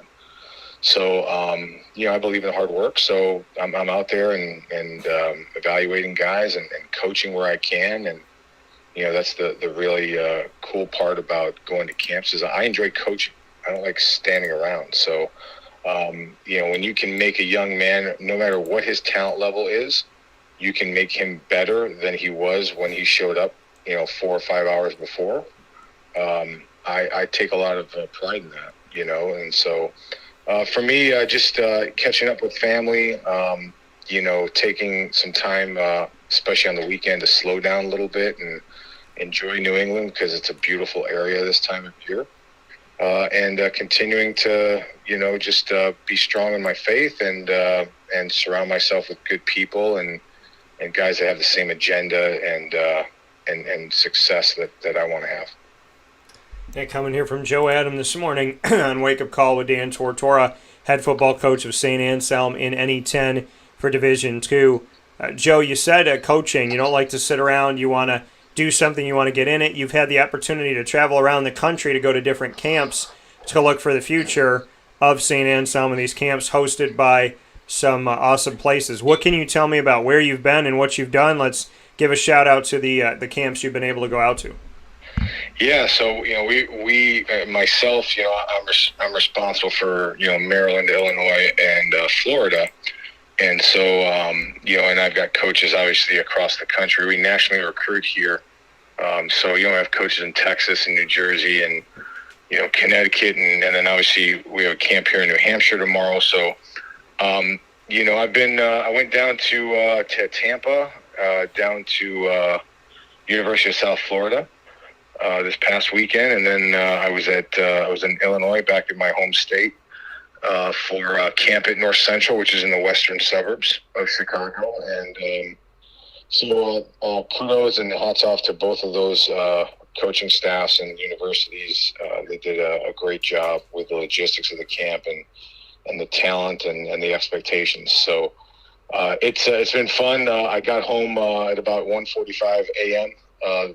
This morning, so sometimes you're going to have some travel delays, which happens, and as much as we travel, but good to be home for a few days, and then we'll see what's on the calendar and attack the next challenge. So the good part is for us is we have had such good retention here on our team that I think this next class will be drastically different than any class we've brought here. So with the extension of a fifth year to guys, as well as minimal locker space, and that's a good problem to have when people stay in your program.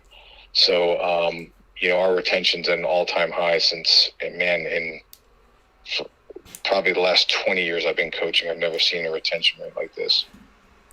And why is that with your coaches and your players? Why do you believe they want to be there with you at St. Anselm?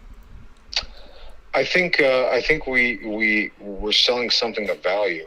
I think guys, are having, although a tough experience with COVID, I think they're having a good experience academically, and they're seeing some academic success.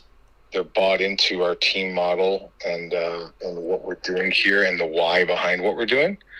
They enjoy each other's company. And it's this game of football, man, that brings it all together and, pairs a kid from middle of Texas with a young man from Connecticut or south of Boston.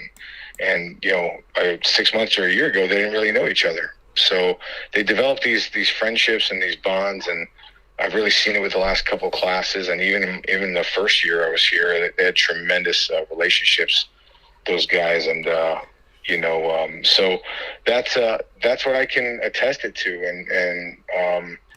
and they're seeing growth, and they're seeing individual and personal growth every day, and they want to be coached. So we like to coach here, so we're going to coach everybody on the roster, no matter what your talent level is. And that's the thing. I mean, Joe, you are. I mean, like we talked about before, you're so humble, but you're a good man, and you're a good person, and you're a good coach, and you're faithful. And I mean, you put it all together. You care about the kids. You recruit well. As far as I've ever seen, you've been honest. So you're honest. You care. You have a strong faith. You believe in God. You work hard, you're diligent, you're willing to travel, you're willing to go the extra mile, you'll do something yourself before you ask it of anybody else. That is, to me, the recipe of success. I mean, when you have a strong faith in God, things fall into place. When you work your butt off and you meet Him halfway, things really fall into place.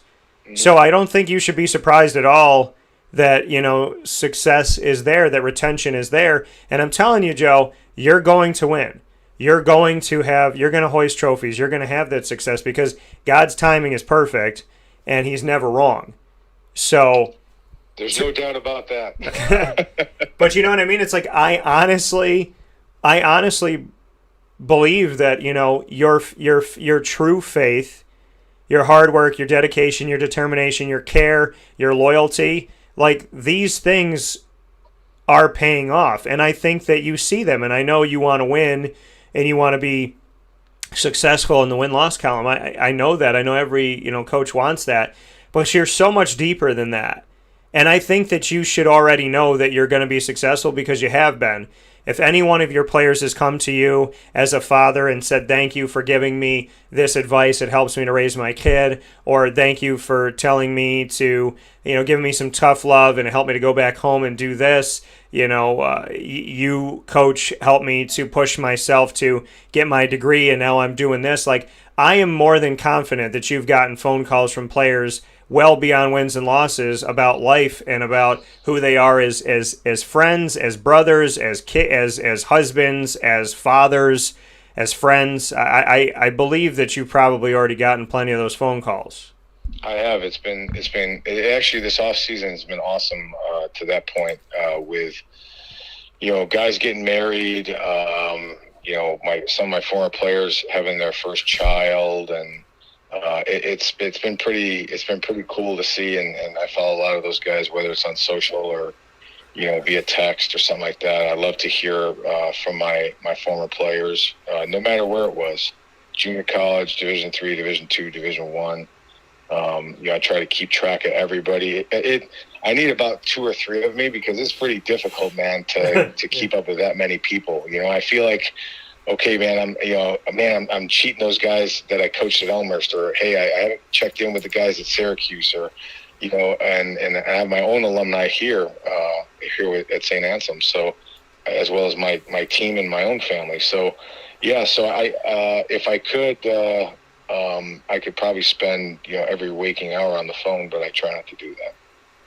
And that's the thing, is balance. How have you, especially in this last year and a half, how have you learned how to balance, and how do you implement that now that things are going back to a typical schedule? How do you make sure that if you gave your wife more time, or if you gave your family more time, or if you did a little more with your friends, how do you make sure that when you jump back into the fire that you understand, and I understand in the world of sports, when you jump back into it, how do you make sure to not lose the time and the beautiful things that you created? Because it's easy for people like you and I to fall into a schedule, and we're doing good things and we're helping people, but like you said, there needs to be 10 of us and we're kind of just always working in some sort.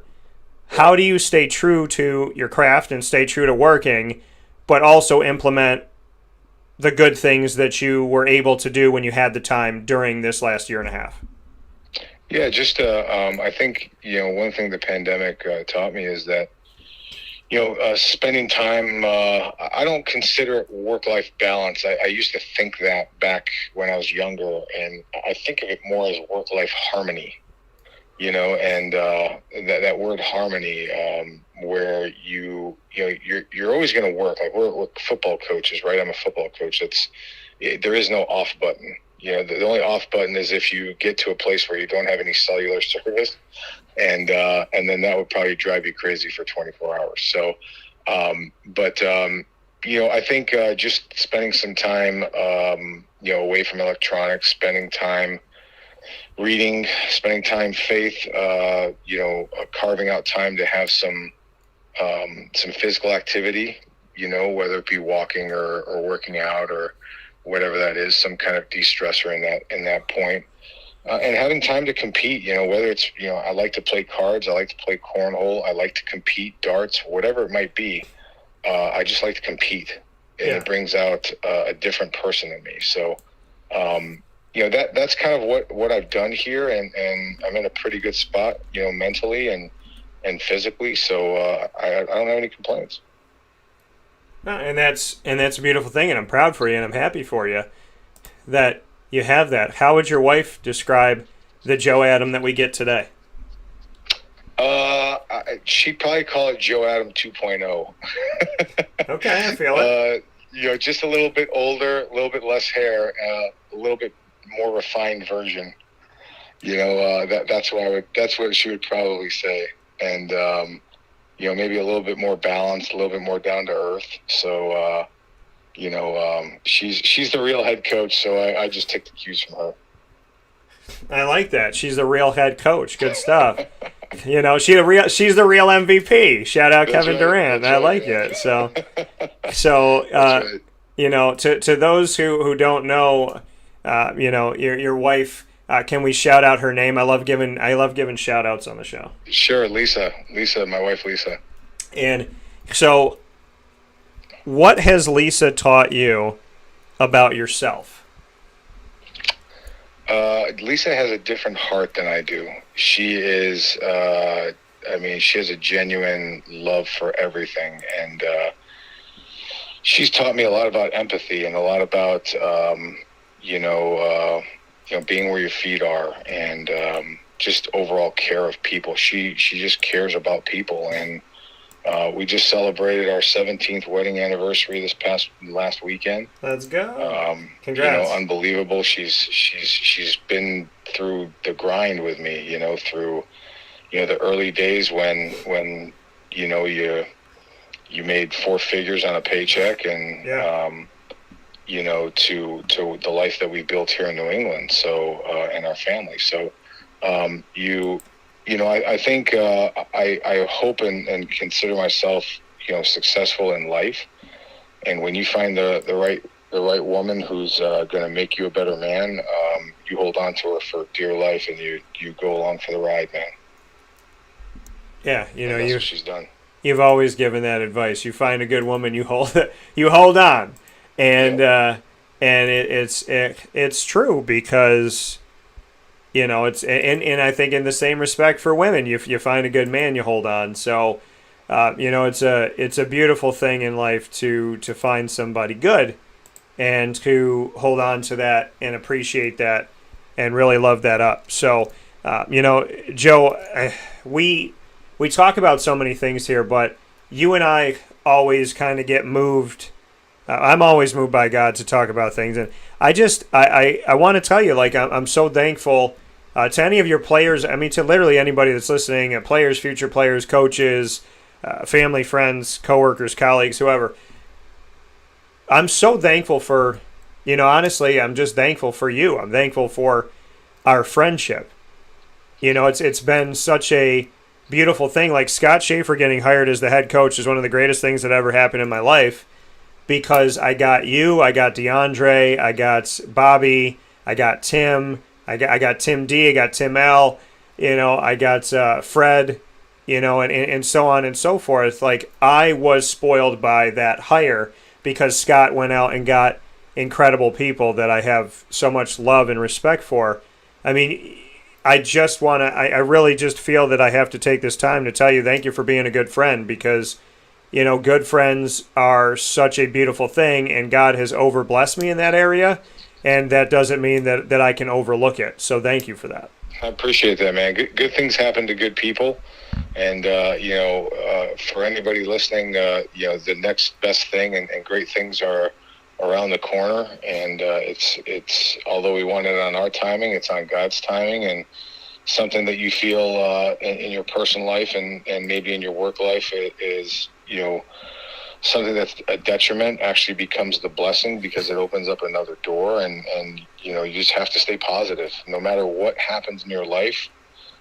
Stay positive, and even in the hard times, right? So you get into a fender bender, you spill milk, whatever happens, just look up and say, I'll learn from it. Thanks for this opportunity to grow. And, I do appreciate that. And, that coaching staff, I saw a number of those guys in Chicago this past weekend or this past week. And, it's just a bunch of great people, and I think any family, any recruit would be absolutely blessed to be coached by any one of those guys that you named. And we have an instant bond. We may not talk for a little bit of time, and some guys I talk more than others, and but we cannot talk for a little bit, and then all of a sudden, bam, it's a 30-minute conversation. So I echo exactly those sentiments that you said.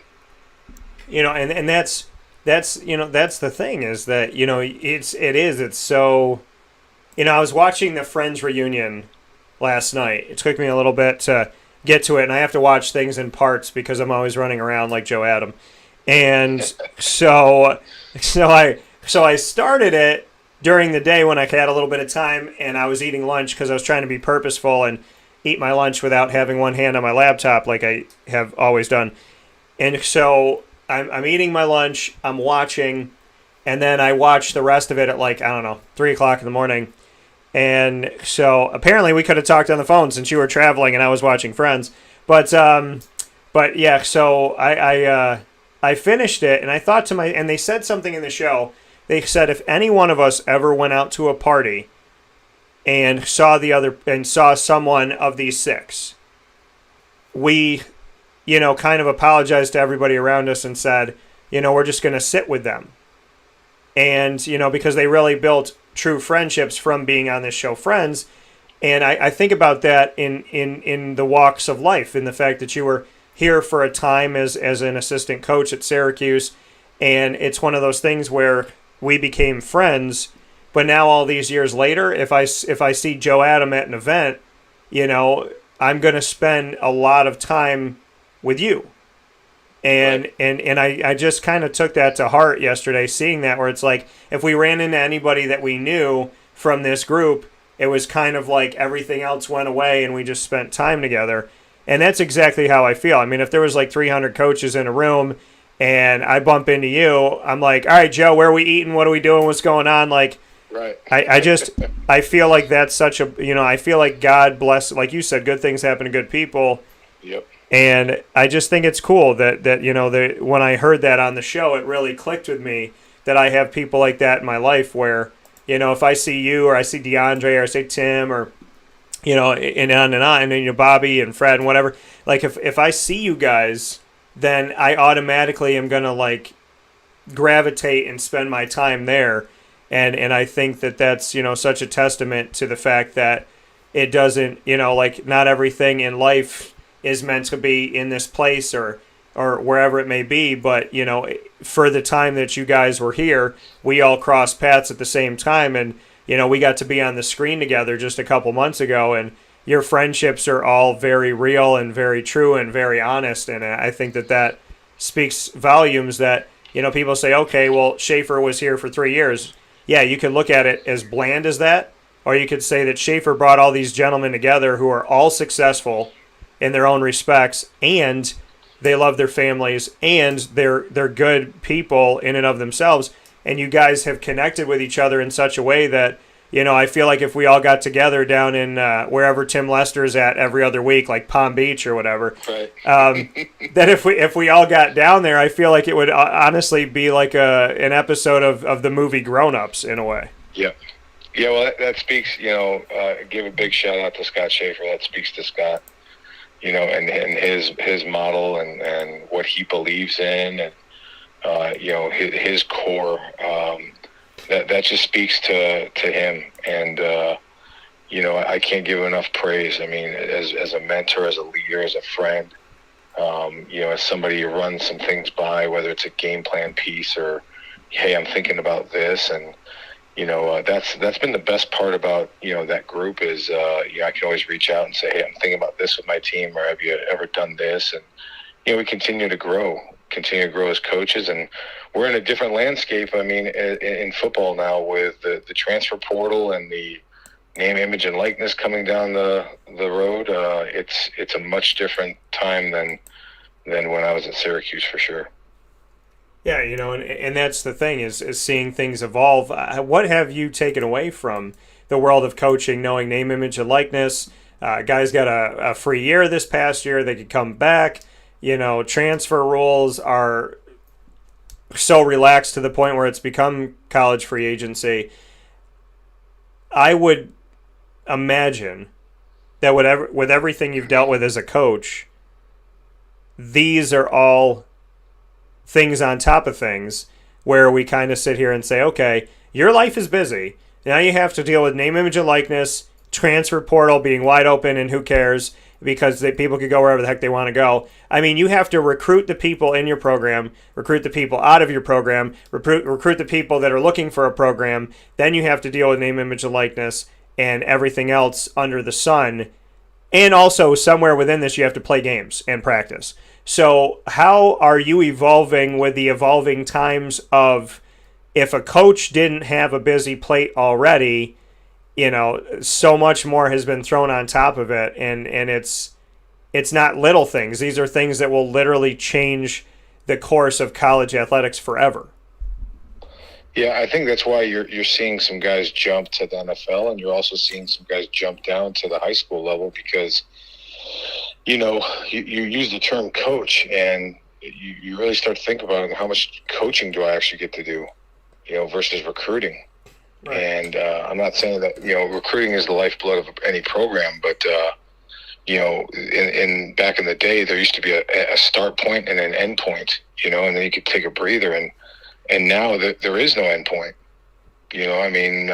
So, with the transfer portal, not only are you looking at additions that could help your team, but then you're trying to figure out what the subtractions are. You really, as a head coach, have no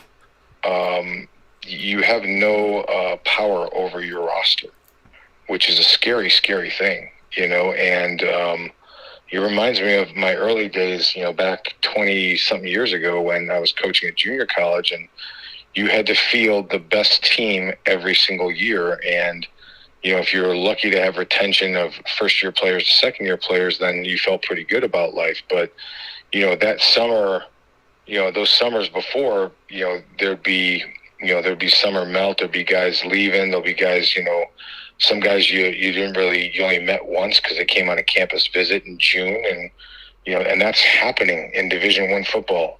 Guys are committing to places and the transfer portal, and you only see them once, or sometimes you may not even see them, and then all of a sudden, bam, they're on your roster after July 4th, and here we go. So there's been some teams that have had tremendous additions, and there's been some teams that have tremendous subtractions. And I think it'll all average out. At least I hope, but there's not going to be enough spots. There's a lot of bad suggestions going around, I would say. And, if you're solid at a place, then stay there and continue to thrive and work. And, if a change is needed, a change is needed. But, I always say the grass isn't always, grass is maybe greener on the other side, but you still got to cut it. And so, you look at those opportunities, and I'm all for players having opportunities. There's no doubt. And they deserve that. But it's middle of June, and you have 5,500, 6,000 players in the transfer portal. So when August 8th rolls around, or when a camp officially starts, how many thousands of prospects are going to be stuck with nothing? And that's going to be the stark reality for a lot of people when that hits here in the next 2 months. That they got some bad advice, and now what was the future? Do you sit out for a year? What do you do? Yeah, and that's the thing. You bring that reality to it. Is it's this musical chairs, and eventually the music's going to stop, and there's going to be a bunch of people with no chair, and I think that there's a danger to this because they look at it, and a player might look at this and go, oh, if I don't like my coach, I can leave. If I don't like this, I can leave. And I could go wherever I want, and I can do whatever I want. But there's another side to that. And if I know anything about God, when you think like, oh, I could do whatever I want and screw everybody else, and I don't have to stay committed. Like, there's always a reaction to, what do they say, to every action there's an equal and opposite reaction? So, yeah, there's free agency, but you don't know what and like you said, the grass isn't always greener on the other side. It's where you cut it. It's where you water it. The grass is greener where you take care of it. And Joe, are we building a society of kids who have no commitment and no responsibility? And if we are, what do we do to change that? And what are you doing as a coach to affect that in a positive way? If people do not have to stay committed, if they don't have to keep their word, what type of society are we building right now if there doesn't need to be responsibility, there doesn't need to be a keeping of word, and if at the slightest form of adversity, not that all transfers are doing this because of this, but at the slightest piece of adversity, people are running, what is that teaching the world? And how do we stop it? It's hard. I mean, like I said, I'm all for players and players making their own decisions, and they deserve that platform and that right. But it reminds me of a story I used to tell guys probably about 5-6 years ago, and it's like, hey, quitting becomes a habit. All of a sudden, like you're in a job and you're like, okay, it's not what I want. I'm going to quit. And all of a sudden, like, you quit on your team, and then you start quitting some friends, and all of a sudden you look back on it, and then you quit your marriage, then you quit your church, you quit whatever, and it becomes this habit, and it's this cycle. And then you look back on your life and you're like, man, what did I accomplish? What did I finish? What did I commit to? Commitments, it's not something that I throw around here like candy. It's a strong word, and and I believe in commitment. So the funny story I tell recruits is, hey, when we talk about commitment, right? I committed to my wife Lisa 17 years ago. That means I don't hang out with other girls on Friday night. That's commitment. So when you commit to a team, when you commit to something, be where your feet are. Put everything you can into it, and you think about Michael Jordan when he got cut from his high school team, and he went to his mom and she said, work harder. She didn't say, go somewhere else or do something else. She said, work harder. And, and that's a great story to just learn from. And there's stories about that throughout. So, hey, I'm not here to judge anybody, whether they transfer or not transfer. That's not my opinion, but,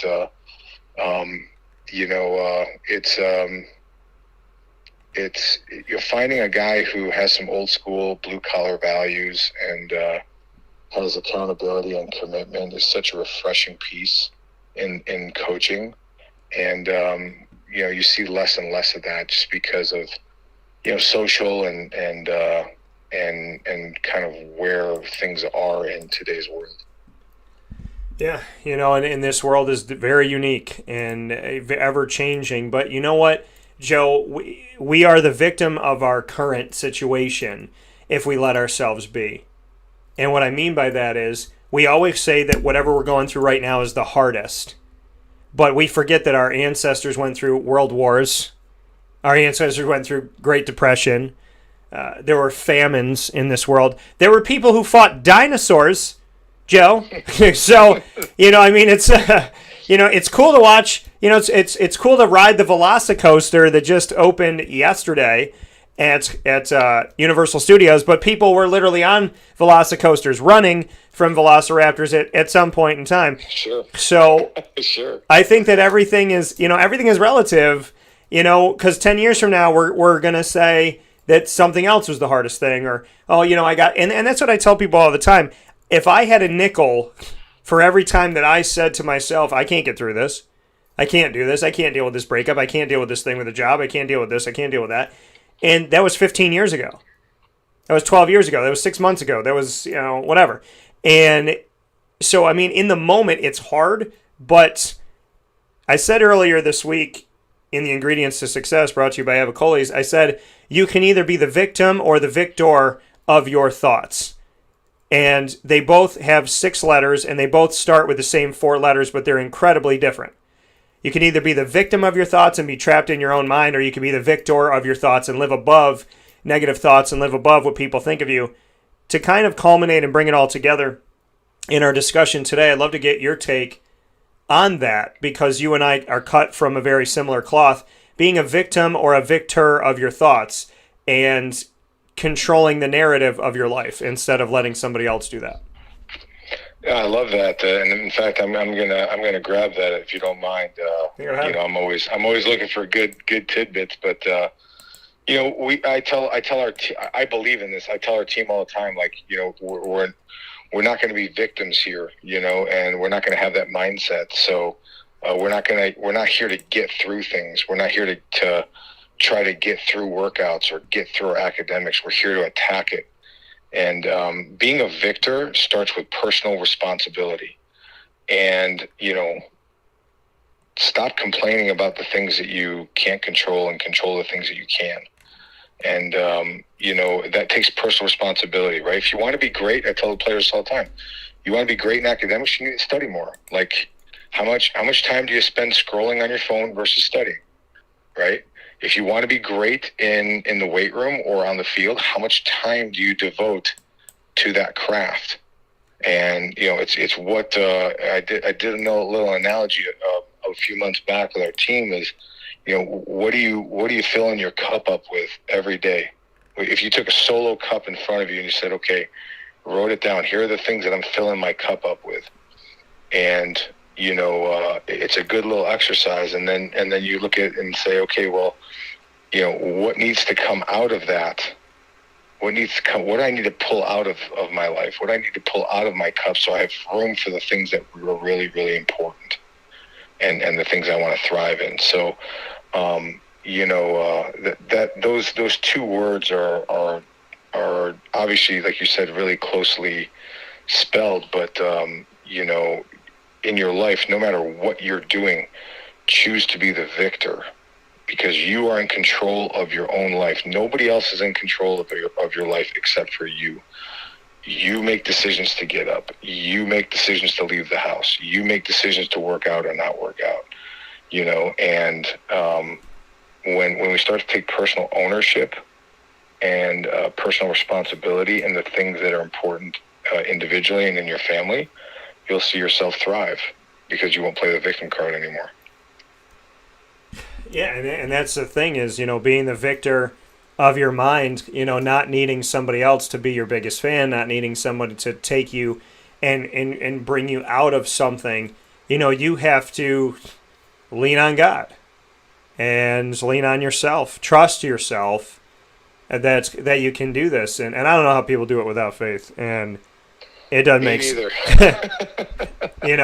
And that's the thing is, on the show, I tell people all the time, you can believe in whatever you want to believe in. I welcome you to the show.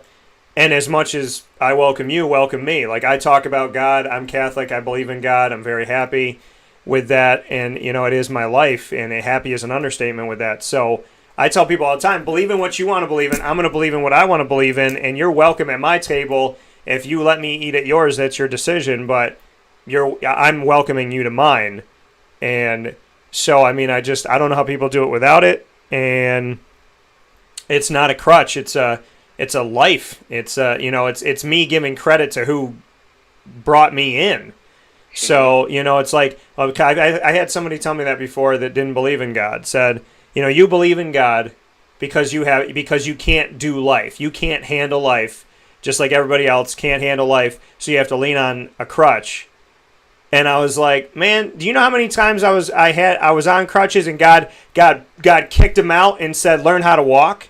God is not my crutch. God is my push. It's my tough love. It's my joy. It's where I came from. I think it's hilarious to think God is a crutch. God is not a crutch. God is everything. I guess, people hear me talk about it. So in closing, Joe, who is God to you? Oh, it's my energy, it's the breath in my lungs, it's the sunshine on my face. It's in my darkest hour, it's the glimmer of light, it's the mustard seed of hope. It's a driving force in my life. No doubt, 100%, all gas. And, life is, we try to cope with life, and we try to get through life, and, and we try to do it on our own, and you can't. Yeah. And anybody that's tried to do it, like say, well, I got this figured out, I'll cope with this. Then they start coping with drugs and alcohol and other things that aren't good for them. And, and that's just a proving point of you can't do life by yourself. And we're not meant to do life by ourselves. We're meant to congregate, and we're meant to help each other, and we're meant to live in spirit. And, that's just what I believe. And all of the teachings of the Bible, if they're like a blueprint, a manual of where we are. And I want to go to heaven. I want to have eternal life. I want to see my family there. I don't want the alternative. And when you think about the time that we have here on earth for the true believer and what that eternal life stands for, there's something beyond this. So, just like in football, there's something beyond what we're working towards right now. and so like you have to have faith. You have to see the forest through the trees. And I'm doing the same thing in my life. Is hey, I'm living for what's ahead.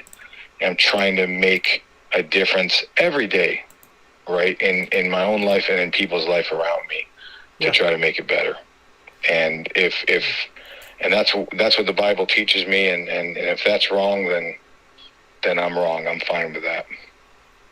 Yeah, that's they say if what is the song? If loving you is wrong, I don't want to be right. So that's right. That's right. So final piece here with Joe Adam. And Joe, before I let you go, I'm going to flip the script. 3 questions, rapid fire. You can ask me anything, and I'm going to keep you off the hot seat. I'm going to put myself firmly on it. Joe Adam here with us, faith, family, and football. One of the best people, one of the greatest people I know, and somebody who I appreciate having here on the show. But more than anything, the conversations that we've had. When you have a friend that compels you to write things down that they tell you because you trust them and you believe them and you know that those words will help you, that's when you have really met somebody good in your life. So with that being said, the St. Anselm head football coach, yes he is. Former Syracuse offensive line coach, yes he is. But the human being that is Joe Adam, that was given to us by God, so much more than that. And friendship goes a long way. So, Joe, I made sure to say really nice things just now since I'm going on the hot seat. And so 3 questions. Go ahead. All right. So, if you had to travel to a place in Europe, where would you choose right now? I would go to Italy and Spain. I'm laughing because I'm thinking about, just joking around about stuff. But I would go to Italy and Spain and go see my family. All right. So if you had to choose between an apple or banana, which would you choose and why? Oh, this is easy. For whatever reason, it's easy for me because if I had to choose between an apple or a banana, because I don't know what it is, but apples are better with me now, but they used to bug my digestion. So and I remember I was in Adam and Eve. I was in the play and I was Adam, and I remember just joking around. I mean, you know me. So I was messing around on set. There was only 3 of us. There was Adam, Eve, and the snake, and who was obviously played by a person. And so, we're the 3 of us are on stage, and the snake's trying to give me the apple, and I'm messing with her, and I'm like, I like strawberries. And she's like, what about this? I was like, man, I like raspberries. And they're like, Dan, be serious. I'm like, dude, if I was Adam, number 1, if God said literally eat anything but this, I'm good. I've never had an anchovy, and life's okay. So, I would have been like, yeah, I'm not touching that. But I do like strawberries I like a lot of things over apples. So, if it's a candy apple or a caramel apple, maybe. But apples seem to, sit like a rock in my stomach sometimes. And I put bananas in my shakes all the time. So, that's an easy answer for me. It's the bananas all the way because I'm probably going to make a banana shake when I'm done with the show today. That's good. All right, last one. I'll make this a little bit harder. Okay. Let's see. If you had to, if you got a chance to go to the movie theater, which hopefully you do get back in there if you haven't already. Yeah, I have. Absolutely. And they're showing your favorite movie. What movie would they be showing? If you had to sit in a movie theater and say, hey, just play this one movie and I'm content. This is awesome. What movie are you choosing? I'm going to hit you with something that I've never said before, but it provoked me when you asked me this question. If I was in a movie theater and I could watch anything, I would have the big screen re-show all of my memories with my grandparents because they've all passed away. And so I would want to see all my little Daniel moments with G-Mama and Gammy and Pop Miller and Pop Cavino. I would sit there all day, every day, and watch that screen and bring people in that I love and bring you out, Joe, and show you, what it was like to kind of just have that Wonder Years footage where it's like that, yeah. And And I just, I think when God is ready for me to come home, I hope that when my soul is on its journey, that he plays some of those videos on my my transportation back home. So, yeah, I'd put those up in a theater for sure. Awesome. It's funny you put that into context, because my wife and I were just talking about that last week, about taking all of our pictures, putting it on our big screen here at home, and just letting it play and reminiscing. That's a pretty awesome thing. Yeah. Just getting those reels together and just watching life. Watching the beauty of life. There should be no better movie than the one that you're making. You're right.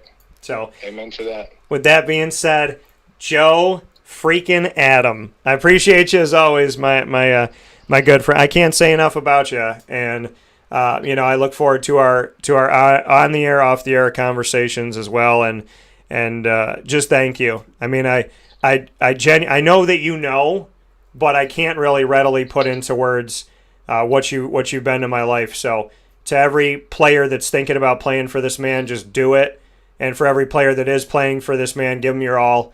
And for every coach that he has, had good retention, don't go nowhere. Go win a championship. And to the lovely and wonderful Mrs. Adam, keep this man in line. So with all that being said, Joe, thank you for literally everything, man. I mean, you've seen me through some really dark and hard times, and I don't even think you know it. So thank you for your love, your positivity, your faith, your friendship. You really deserve to get back to heaven, and I look forward to seeing you there after another 80 years of you coaching and me doing this thing called broadcasting. You got it, man. You got it. And stay blessed. And big shout out to all the folks in Central New York, and I still have some great friends there, and all my former players and all the players that we coach there, and the guys that are getting it done at Syracuse right now. I just wish the best to everybody, and great health. Yeah, that coming from Joe Adam. Joe, we'll talk with you soon. In the meantime, stay safe and stay well, and take care in New Hampshire for us all. Okay. You got it, bud. Take care. All right. See you later. That coming from Joe Adam here, where sports meets life on Wake Up Call with Dan Tortora. We appreciate y'all for hanging out with us here. And, yeah, I mean, there ain't nothing better than good conversation with great people. So, great conversation. So, I mean, my heart's got a lot to say, is what I'm saying. We'll take a step aside from the Cafe Kubal studios, and we will be back right after this to wrap up today's show.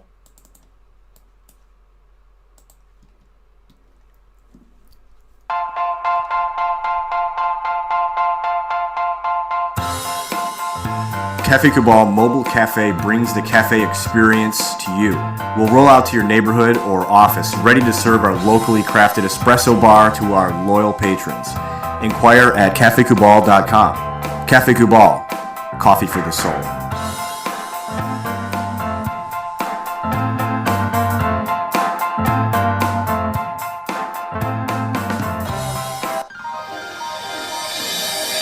Ma and Pa's Kettle Corn and Popcorn Factory, located on 201 7th North Street in Liverpool, is home to over 40 flavors with more than 200 flavors in their total wheelhouse. Sky's the limit for this sweet and savory Central New York company. Keep it local at your parties, fundraisers, wedding showers, baby showers, and more by calling 315-450-MA-PA. That's 315-450-6272 for popcorn bars with custom flavors and colors at your upcoming event. Make sure to visit them on 201 7th North Street in Liverpool, New York. And for more information, go to maandpazsnacks.com. Ma and Pa's Kettle Corn and Popcorn Factory. How corny are you?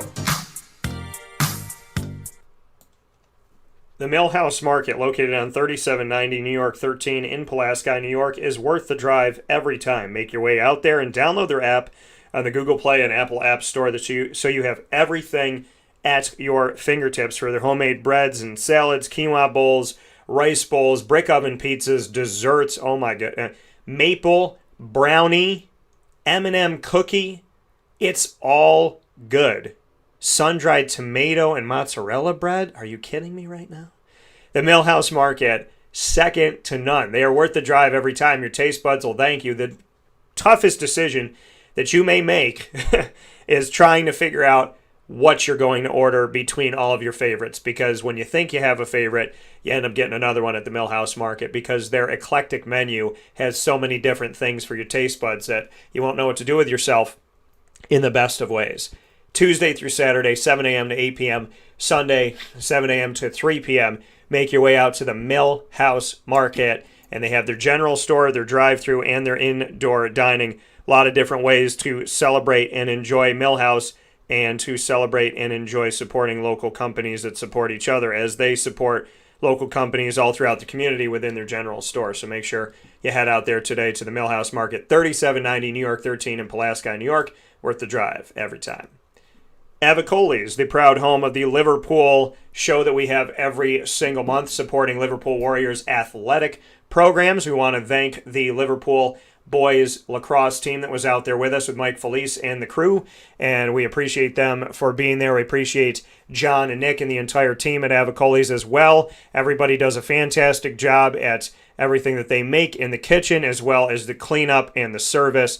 Thank you to Avicoli's for serving our community for decades and for being on the corner of Route 57 and Wetzel Road right in our community, loving our neighbors every single moment. They're there Tuesday through Sunday for lunch, dinner, and drinks, and you can go to myavicolis.com as well as call 315-622-5100 for takeout, delivery, and catering. Canine Campground Dog Boarding and Canine Camp Dog Daycare are your home for your furry-loving friend, located right off of Bridge Street in East Syracuse, right down the road from one another. The daycare is there for you for daily care for your pets, for your dogs, as well as getting their dog food, their toothpaste. You can get harnesses there, leashes, so many different things you can do. Get your dog washed, all at the Canine Camp Dog Daycare. And at Canine Campground, your dog gets their own cabin and gets to rest peacefully as you are out of town or with whatever you're doing. Have some peace of mind. When it comes to dropping off your dog in a place that you can trust, look no further than Canine Camp Dog Daycare and Canine Campground Dog Boarding of East Syracuse. PB&J's Lunchbox, the home of the award-winning grilled peanut butter and jelly with those roasted pecans that are crushed up inside of it that truly make the meal. PB&J's Lunchbox is such an amazing artistic way to create food, and they are available to you on 663 Old Liverpool Road in Liverpool, New York. You know their food truck for being all over central and upstate New York. Now you can go to them in their brick and mortar streetside cafe on 663 Old Liverpool Road. PB&J's Lunchbox, absolutely worth getting on your weekly menu. Victory Sports Medicine and Orthopedics, the place that I trust that has helped me for almost a decade in coming back from my injury. Victory Sports Medicine and Orthopedics listen to their patients, care about their patients, and go the extra mile for you. When it comes to healing, it's important. When it comes to feeling better, it's important. But there's a difference between getting by and having a victory. And that's why they're named what they're named, because they want you to win in life. They want you to truly feel that victory, whether it's through surgery or preventative care or any type of rehab and physical therapy. Victory Sports Medicine and Orthopedics wants you to win the day, and they help us every day to do that. 791 West Genesee Street in Skinny Atlas, right by the water, and you can get in touch with them at 315-685-7544 to make an appointment today. That's 315-685-7544. With all of that being stated, I want to thank you all for joining today's broadcast and the entire week of Wake Up Call every Monday through Friday from 9 a.m. to 11 a.m. Eastern Time. We are going to be jam-packed full of commissioners next week as well. I'm very excited as we go around the country speaking with collegiate commissioners. We've continued to make history, and we will continue to do that next week and have a lot of fun. The Ingredients to Success brought to you by Avicoli's, obviously there for Tuesday at 10:50 a.m. Eastern Time. The Fantasy Football Power Hour will shift to the receiving game as we will break down all of the AFC's wide receivers and tight ends from every single one of the 16 teams in the AFC with Mike Sofka of Hall of Fame FantasyFootball.com. Prince Tyson Gully will rejoin us for our third episode of Check Down on Wednesday before the Fantasy Football Power Hour with Mike Sofka, brought to you by the Wildcat Sports Pub. Papa Joe will obviously be back with us to talk gambling and so much more. And we'll have the trio that we have here on TGIF every week. The Annoying Moment of the Week, presented by Carvel DeWitt. Lead with Juanita Ward, presented by Chick-fil-A Cicero. Top Dog of the Week, presented by Canine Camp Dog Daycare and Canine Campground Dog Boarding. And some awesome guests. Find out everything that's going on in the second at the moment that it is breaking news and unveiled to the world by following us on Twitter at CallDT, Instagram at WakeUpCall_DT, and liking the page on Facebook at WakeUpCallDT. Thank you to my guests. Thank you to Fran Tortora, and God bless to her this weekend, and everybody out there to be safe and be healthy, and may the best team win. To Joe Adam, to all of our wonderful and beautiful companies we're proud to work with in the community that you've all heard from today. Thank you to Cafe Cubal, Carvel DeWitt, the Wildcat Sports Pub, Chick-fil-A Cicero and Chick-fil-A Clay, Avicoli's, Canine Camp Dog Daycare, Pizza Man, Victory Sports Medicine and Orthopedics, PB&J's Lunchbox, Millhouse Market, Canine Campground Dog Boarding, Honda City of Liverpool, and Mon Pa's Kettle Corn and Popcorn Factory. Use the promo code DT20 to get 20% off today at Mon Pa's from any one of the 50 states. They will deliver right to you. And, of course, make sure you're watching and listening to Wake Up Call with Dan Tortora every Monday through Friday from 9 a.m. to 11 a.m. Eastern Time on Facebook.com/LiveNowDT, Facebook.com/WakeUpCallDT, YouTube.com/WakeUpCallDT, and on MixLR.com/WakeUpCallDT, and on WakeUpCallDT.com. Plenty of ways to connect with us, and thank you for everybody that has. Search Wake Up Call with Dan Tortora on MixLR as well as on Podbean, TuneIn, YouTube, iTunes, and Apple Podcasts, Spotify, iHeartRadio, and Stitcher. All you have to do is search Wake Up Call with Dan Tortora to find our archive of shows. And in the meantime, as always, God bless.